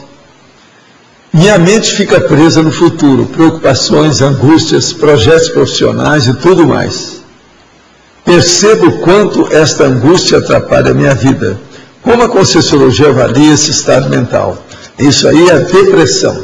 Depressão é falta da pessoa mexer com as energias e dominar aquilo que ela pretende. E dar valor para os aportes que ela recebe para a vida dela. Professor. Olha bem os valores que você tem na sua vida que você está desprezando. Não entre em depressão. Angústia por quê? Isso aí é besteira, isso é depressão, o nome disso é depressão. A depressão, geralmente, hoje, ela faz parte do processo da bipolaridade. É a fase que a pessoa fica vegetal. E tem uma outra fase que ela fica um pouco apalhaçada, quando ela fica sobre uma excitabilidade maior, super alegre, e começa por alguma euforia muito grande, etc. Às vezes ela sai lá de baixo, lá de cima e vem aqui para baixo. Vai para a sarjeta. A sarjeta é a depressão. Quando a pessoa tem essas angústias, esse negócio, isso é bobagem. Primeira coisa, veja o lado melhor das pessoas e das coisas. Pense positivo.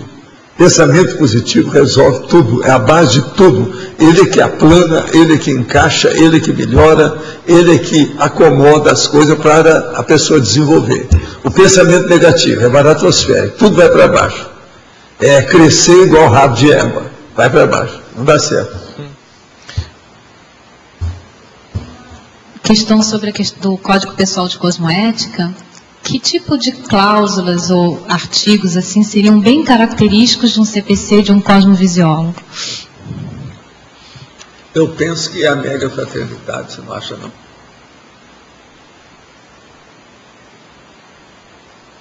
Para mim faz sentido. Pensa mais. Não, para mim faz sentido, mas assim, em termos assim mais práticos, em termos de ações, o que distinguiria um CPC de um cosmovisiólogo? Tares. Tares parece um título que você dá, ó. Tares, é uma palavra terrível essa. E que aspectos mais voltados para a cosmoética relacionados a Tares poderiam constar desse código, do cosmovisiólogo? É aquele que amplia a cosvisão da outra pessoa. Tá, a Tares visando... É a sua cosvisão ampliando a cosvisão dos outros. É o que eu tenho que passar aqui. Tares. Uma Tares cosmovisiológica, ela é melhor do que uma Tares monovisiológica. Por exemplo, você ensinar uma pessoa como ela deve mastigar. É um processo ainda monovisiológico, só do corpo. Agora, você ensinar ela como ela deve fazer para metabolizar o conhecimento, já é uma coisa maior. Olha só, já é cosmovisual. Mastigar é a parte dos nossos amigos aí, etc., primatas. Já o outro, raciocinando aqui, já é um processo de serenão, consciência livre. Então veja, o problema tudo está aí. Na cabeça a gente tem tudo. A cabeça é o encéfalo, toda a parte encefálica, do pescoço para cima, você tem um resumo de tudo aí da consciência. Tem tudo aí. Entende? Tudo. Sensações, condições, instintos, vamos dizer, todas as reações do corpo, seus sentidos, os atributos, está tudo, ó, você pode tirar daqui. Por isso que um cara uma vez me perguntou, Walter, se você fosse estudar uma pessoa e tinha que estudar só uma parte, o que você ia estudar? Eu falei assim, a cabeça da pessoa. Lógico, uma coisa mais do que outra, bola. Aí ele falou assim, mas vai ser só o crânio? Eu falei assim, não, se você puder, eu vou acrescentar também toda a parte maxilofacial, que é a parte da macacada. É muito importante a gente ver, porque esse aí que representa tudo. Né? Aqui. Agora, o ouvido. Aí ele virou para mim assim, como é que você classifica isso? Por exemplo, tem o ouvido do primata e tem o ouvido do serenão. Um é um e o outro é outro. Por isso você tem dois ouvidos. O olho é a mesma coisa. Você tem um olho do primata e tem um olho do serenão. Agora, o problema é com o tempo você ficar os dois olhos de serenão, os dois ouvidos de serenão e por aí tudo. Só de serenão.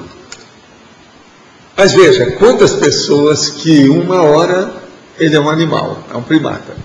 Daí uma hora ele já é uma pessoa fora de série, avançada, evoluída. Então veja, ele está usando um olho e o outro. Esses são diferentes que eu estou falando. Professor. Por isso que é que tem a pessoa, por exemplo, o Camões mostra isso bem, como é que é. Uma pessoa que é surda de um lado, também é a mesma coisa. Aqui, a Rosa novamente. 3. O número 11 eu entendi perfeitamente quando o senhor colocou a questão da definição mulher-orquestra, no caso, se referindo a Rosa como um maestro, que ela afinada toca a orquestra inteira. Mas no caso da mulher que toca vários instrumentos até ela chegar à maestria, isso é errado começar nesse ponto? Não, nós todos precisamos de tocar vários instrumentos para alcançar o domínio daquela linha de conhecimento. Não tem outro jeito. Tudo na vida é assim. Uma das coisas mais difíceis que tem hoje é você dominar a medicina inteira. É muita especialidade que tem. Não é fácil. Agora, eu vi isso muito cedo, então eu falei assim, não, eu vou fazer clínica geral, que é o mais difícil que tem. Você atende tudo, isso é um hospital. E foi o que acabou acontecendo comigo. Eu atendi de tudo. No entanto, eu também fiz cirurgia, uma coisa ou outra. Eu já fazia cirurgia já de odontologia. Porque no meu caso, eu estou assim, objetivando, a minha linha mestra, a coluna central, é a evolução, é a criança, né? É a questão da ressoma, né? Do intermissivista, ressoma e tudo. Mas tudo que que eu já tenho feito, por exemplo, o Fitolab, que já estava sob a minha responsabilidade, estou colocando dentro da evolução. Esse caso das relações também, estou vendo também, logicamente que eu não vou fazer só isso, mas também relações que eu possa aprimorar o trabalho com a criança nas escolas, na rede estadual, rede municipal, e todo esse trabalho. Então, eu tenho uma coluna mestra. Mas isso tudo está dentro da sua linha, está tudo certo. Entendeu? Aí eu fico preocupada, porque eu até agradeço algumas colegas, que eu sei que não é assim, de mau jeito, digamos assim, por boas intenções, mas fico preocupadas comigo. Eu gostaria de dizer o seguinte, que eu sei o que eu quero. Desde que eu nasci, com 9 anos, já dava aula para crianças. Eu já nasci sabendo que eu teria que tomar conta de crianças. Já conversei com o senhor. Então, eu sei da minha ProEx, né? Então, eu não estou fugindo, mas ainda não estou na maestria. Vou chegar a afinar um dia, né? Quem sabe ainda nesta... insista, não desista. Você vai pois chegar lá. Professor, eu confio em você. Tá bom, obrigada, professor. Aqui, em cima, no B. Quando que o senhor considera que a pessoa já está madura parapsiquicamente falando? O senhor sempre comenta assim, a pessoa está desenvolvendo. A maturidade do parapsiquismo começa na dispersidade. Vê se tem lógica para vocês. Tem? É que sempre quando alguém tem um relato ou outro, o senhor comenta, não, isso aí é que está desenvolvendo. Mas tudo está desenvolvendo. Então até a dispersidade vai estar desenvolvendo. Tem gente que quer sair do corpo toda hora, dominar as coisas, tudo é secundário. Em primeiro lugar, não adianta nada a pessoa sair do corpo se ela não tem autodefesa. Ela sai, o acelerador toma conta dela e liquida com tudo.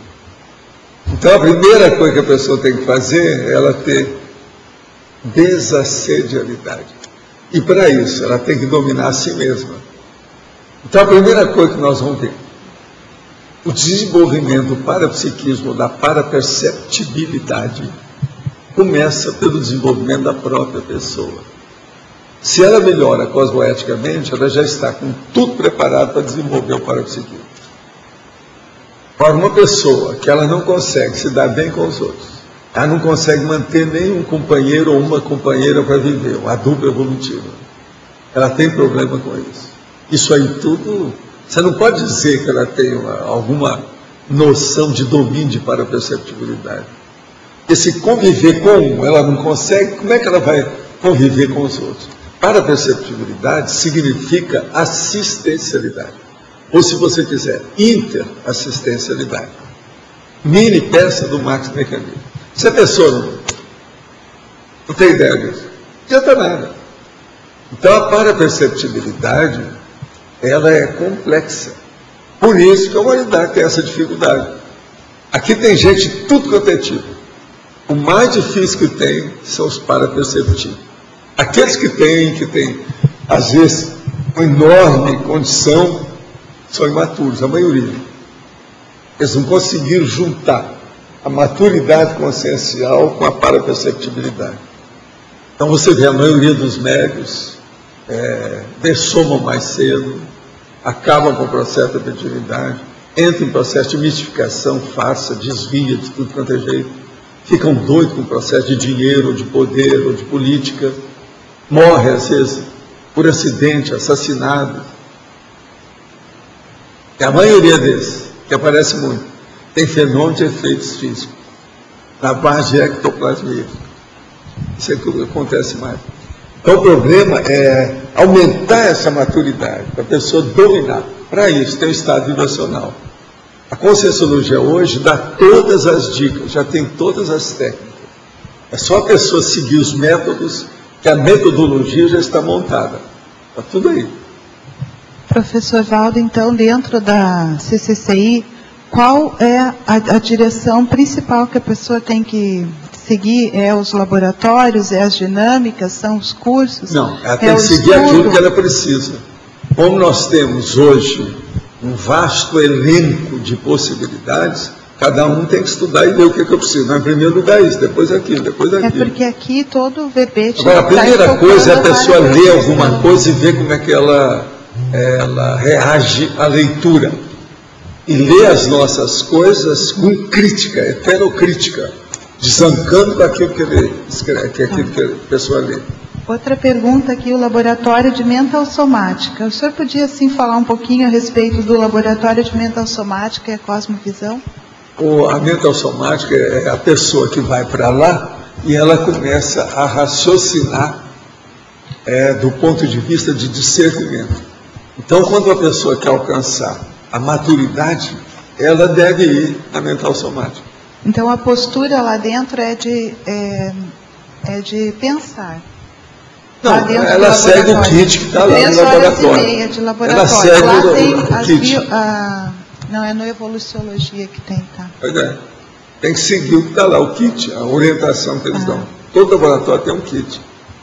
Agora, a mim, eu depois queria te pedir os tais 2 verbetes que eu vou levar lá para a minha conferência. Pode ser? Você me dá uma cópia de cada um?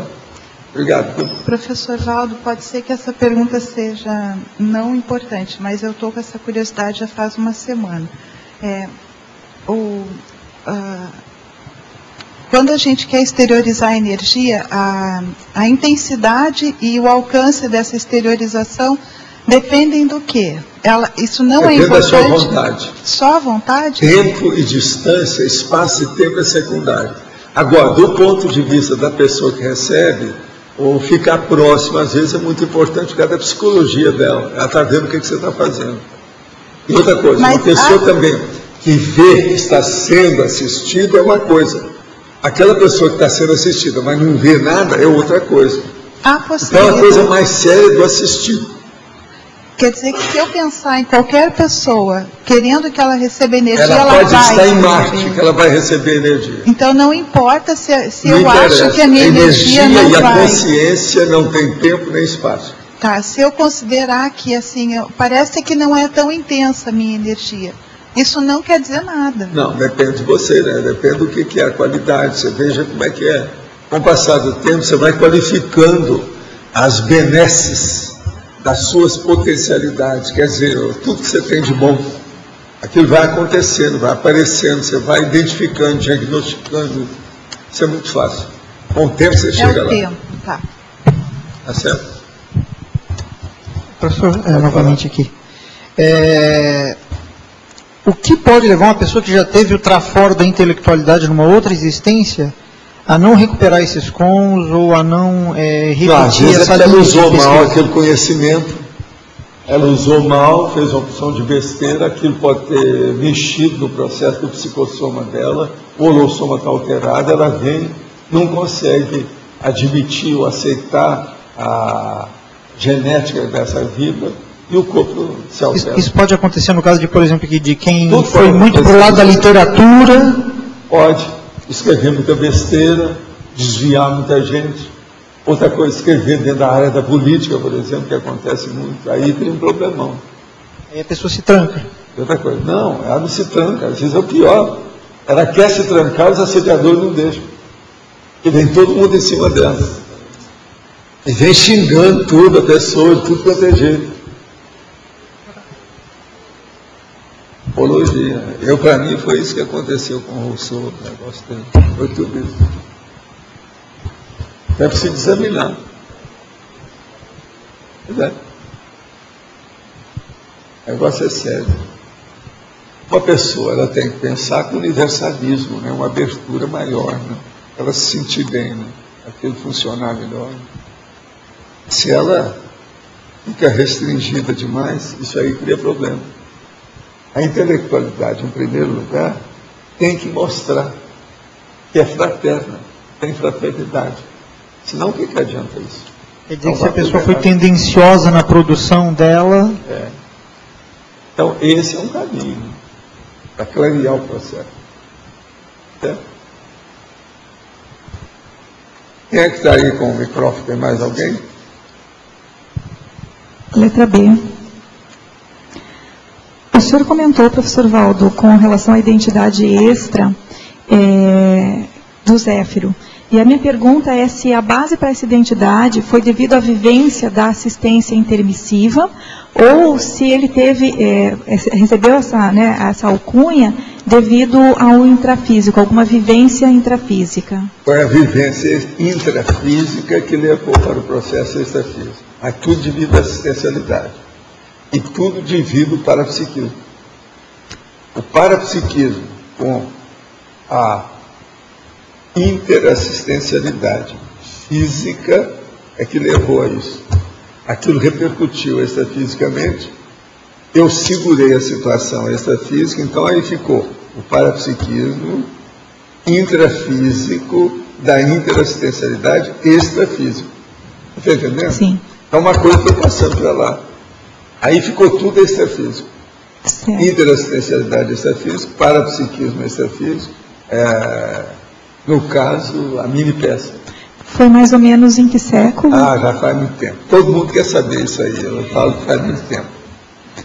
Mas no intrafísico não era utilizado essa alcunha de Zéfiro? Primeiro começou, tinha o Zéfiro, eu arranjei esse nome, Zéfiro. Mas no extrafísico, né? Intrafísico. Intrafísico, o nome mesmo, tá. Aquilo fixou a vida que passou para a intervenção. Na intervenção eu comecei a segurar aquilo, criei um ambiente, uma equipe, que muitos são de vocês aí no meio. Agora, com isso, aquilo foi fixando para outra vida, a gente começou a ajudar. Pensa só uma coisa, eu não sou evoluciólogo. Agora, pensa bem. O que é que esses evoluciólogos, de modo geral, a hora que eles chegaram naquele nome, o nome que eles tinham, devia ter algum. Eu sou fichinha nisso, não vale nada. Você está entendendo? Pensa bem. O transmentor, qual que é o nome dele?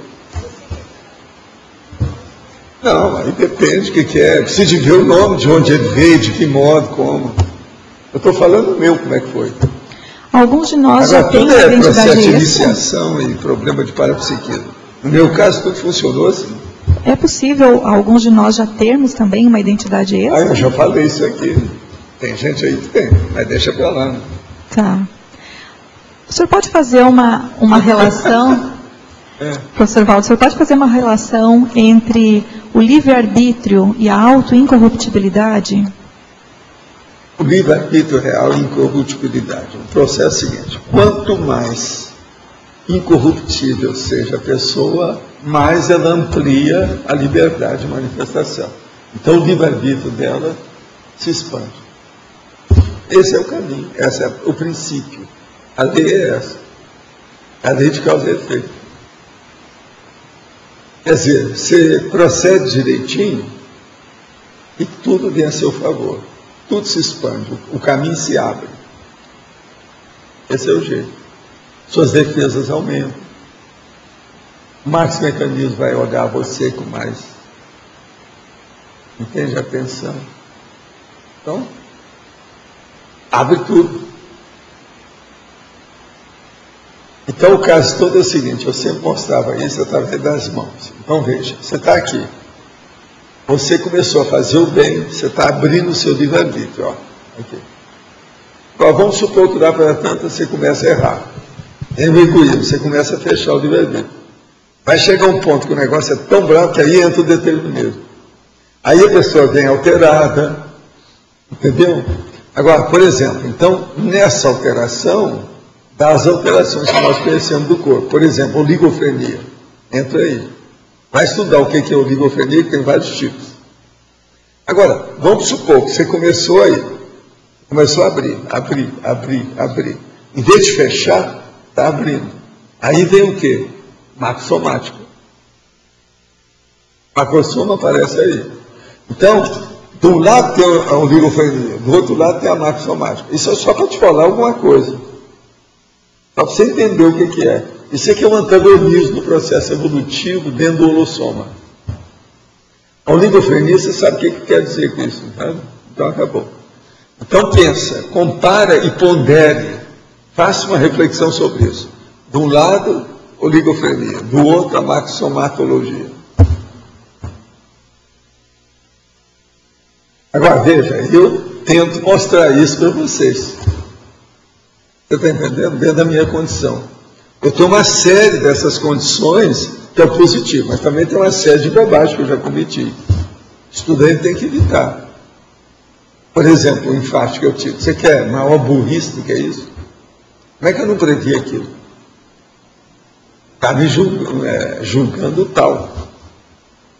Achava que era o tal, que eu estava muito predisposto, cheio de vida, 28 anos, a corda toda. Foi a hora que eu comecei a ter mais liberdade das minhas coisas, porque eu já estava trabalhando mais fora, muito embora ainda tinha o período que eu já tinha saído lá de dentro da universidade, sabe? De morar lá dentro. Isso me deu muita liberdade. Mas eu julguei que o meu corpo ia aguentar, né? As minhas resoluções. E nada, né? Não aguentou nada. Agora, foi muito bom, porque eu consegui sobreviver. Se isso não tivesse ocorrido, eu poderia ter morrido logo. Alguma coisa poderia ter dado. Agora, com isso, não. Eu fui acertar o passo, me disciplinei, organizei minha vida, dieta, horários, trabalhos. Entende? Agora, você sabe, até hoje, se deixar para minha conta, a minha vontade é dia de 48 horas, no mínimo. De certa forma, o seu livre-arbítrio foi restringido e teve que reorganizar. Agora foi um puxão de orelha que eu recebi, né? Isso aí foi um dos maiores erros meus, eu acho. As coisas todas que eu fiz. Eu nunca fiz muito erro brabo contra ninguém. Não, nenhum. Mas agora contra mim eu já fiz vários bobocas. Esse aí, então, para mim, talvez seja o maior. Agora, não reclamo, não. Eu só estou dando para vocês que eu não quero que vocês passem por essa experiência. Não vale a pena, deve ter coisa melhor do que isso, pô. Sempre tem. Professor, só em cima disso aí, eu posso dizer que, então, o livre-arbítrio é mais ligado com a meritocracia do que propriamente a liberdade de escolha? De acordo com isso que o senhor falou? Tanto uma coisa como a outra, depende da meritocracia. Isso aí não adianta você falar isso. Né, não tanto uma coisa quanto outra. A meritocracia é a base da lei de causa e efeito. A lei do karma, a lei de ação e reação, tudo é a mesma coisa. Tudo é mérito. Fez, você recebe. É aquilo que eu falo. Fez bem, você vai ter uma resposta positiva a seu favor. Vem o eco, a ressonância para você. Fez o mal, vem o revertério contra você. Então isso é que é a bala que saiu pela culatra. É o ricochete. Não, o senhor falou assim, quando eu estava livre para escolher, eu nunca tive tanta liberdade, enfim, aí teve o infarto. Então, isso que eu estou chamando de liberdade de escolha, assim, intrafísica mesmo. Você está com liberdade. Isso não é tanto sintomático do livre-arbítrio, mas sintomático da meritocracia. O que eu queria fazer e que estava fazendo, tudo era positivo. Aí vem aquele caso da Ami. Não, se você que olhou tanto o seu corpo, você ainda teve um câncer no corono chakra, como é que fica comigo? Entende? A mesma coisa. Eu estava fazendo assistência, até naquela hora, eu estava rindo, tinha assistido os outros. Eu nunca cobrava de ninguém nada de medicina. Eu dava remédio, pagava até plantação da horta, ajudava a pessoa a plantar. Agora veja, eu fui correr, trabalhando demais, bem disposto, a hora que eu tenho infarto. Como é que é possível uma coisa dessa? Outra coisa, antes, nunca tinha tido nada de hipertensão, nunca tive nada de coração. Eu já tinha feito não sei quantas análises para estudar o processo cardíaco, o problema da cardiologia, tudo isso eu estudei. Eu estava me formando em medicina. Você pensar, sabe quem era o meu professor? Adir Jatene, de cardiologia. Ele foi meu professor. Outra coisa, Zerbini também dava aula para nós. O que você quer? Quer dizer, a burrice é minha mesmo. Entende como é que é? É um negócio meu. Agora, uma burrice bem intencionada, essa que são as piores que tem. Que mostra que é crasso, né? Uma burrice crassa. Essa não tem jeito de você perdoar, né? O cara, né? Uma burrice que a pessoa comete com má intenção, você até não é má intenção, o cara. Mas agora, o cara com boa intenção, está danado. Como é que é? Professor, em tese, nós podemos pensar o que nós quisermos, né? Desde que não esteja. Em tese, cada um tem a liberdade do seu pensamento. Se não tiver acoplado aí e assediado, né? Como levar para essa autopensenidade a incorruptibilidade? Como é que é o trâmite do pensamento? A pessoa vê o que ela ainda falha e ela fazer esforço para superar aquilo. A hora que ela começa a esforçar e consegue superar, ela passa para outra coisa. Pouco a pouco ela vai limpando isso. Vai chegar um ponto que ela se sente mais autossuficiente no assunto. Entende? Por isso que o código pessoal de cosmoética tem muito valor. A pessoa, primeiro, ela tem que melhorar o código com o tempo. Se uma pessoa tem um código cosmoético e faz 20 anos, não muda, está errado. Tem alguma coisa errada. Eu estou trabalhando no código pessoal de cosmoética a partir do quadro da análise das autocorrupções, que ele é citado no verbete de autocorrupção. Agora, uma coisa boa mesmo é o conscienciograma. Sim. Ele clareia tudo para a pessoa. Então, os nossos comerciais, por favor. Obrigado. As pontuações de hoje, 46 assinaturas no livro de presença, 20 perguntas presenciais, 21 perguntas online, 14 votos presenciais e 10 votos online. Os recados de hoje, o Hugo sobre o fórum da TENEPS, o Rafael sobre prática da tridotação e o Amin sobre o acoplamentário e grampeamento dos verbetes. Antes com vocês, o Eduardo sobre amigos da enciclopédia. Pessoal, boa tarde a todos. Nós estamos aqui com o laptop que vai ser sorteado dia 14 de novembro. Eu queria ler para vocês aqui alguns detalhes desse aparelho, que ele é realmente diferenciado em relação aos outros que a gente já sorteou aqui. Ele tem um sistema de compartilhamento direto, o sistema de som dele é Dolby, um sistema de segurança APS, um sistema Lenovo Quick Start, ele tem o design Slim, que é fino, teclado full size, painel com iluminação traseira com LED, bateria prolongada e um touchpad único, tá? Então é um netbook bem diferente, avançado. A gente vai sortear no dia 14 de novembro para aqueles amigos da enciclopédia que são amigos desde 2008, 2009, 2010, ou também aqueles que renovarem a sua inscrição ou que fizerem inscrição no Amigos pela primeira vez. Então todos aí estão convidados a renovar a sua inscrição e participarem do programa Amigos da Enciclopédia. Obrigado.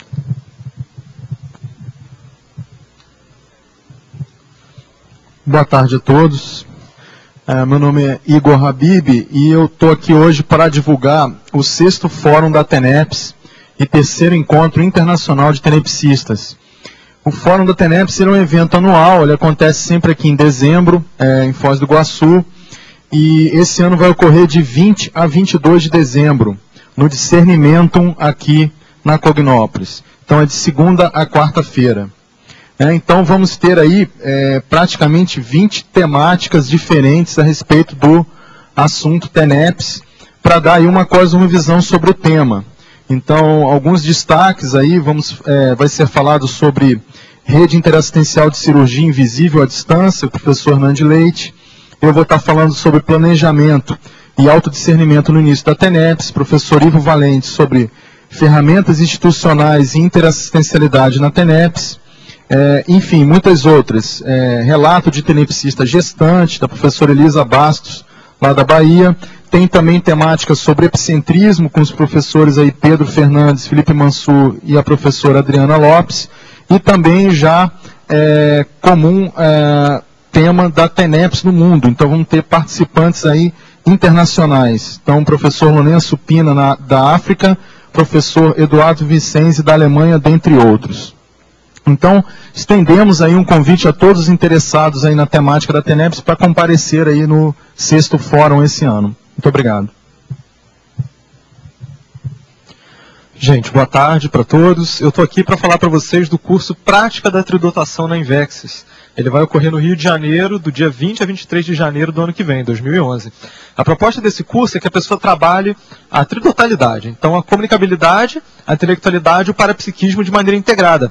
Esse é um curso de imersão, ele tem 32 horas no total. Ele vai ser realizado na Universidade, com C, lá do Rio de Janeiro, onde nós temos um núcleo da Sinvexis. E a personalidade, a biografia que foi escolhida para ser estudada esse ano é do Leonardo da Vinci. Então, quem quiser mais informações sobre esse curso, pode entrar no site da Sinvexis, que é www.asinvexis.org. Obrigado.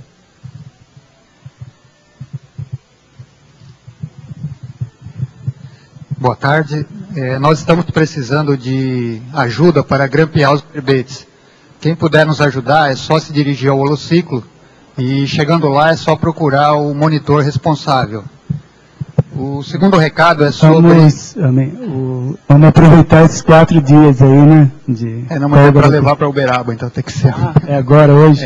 Tem que ser entre então hoje e até amanhã, amanhã. Depois tem os outros. Tá bom. O segundo recado é sobre o próximo acoplamentário. Ele vai acontecer nos dias 26 a 28 de novembro. O último final de semana de novembro. O tema vai ser pacificação íntima. Os epicons vão ser os professores Félix Wong e Leonardo Firmato. Então, mais informações na recepção do CAEC ou pelo telefone 3525-2652. Obrigado.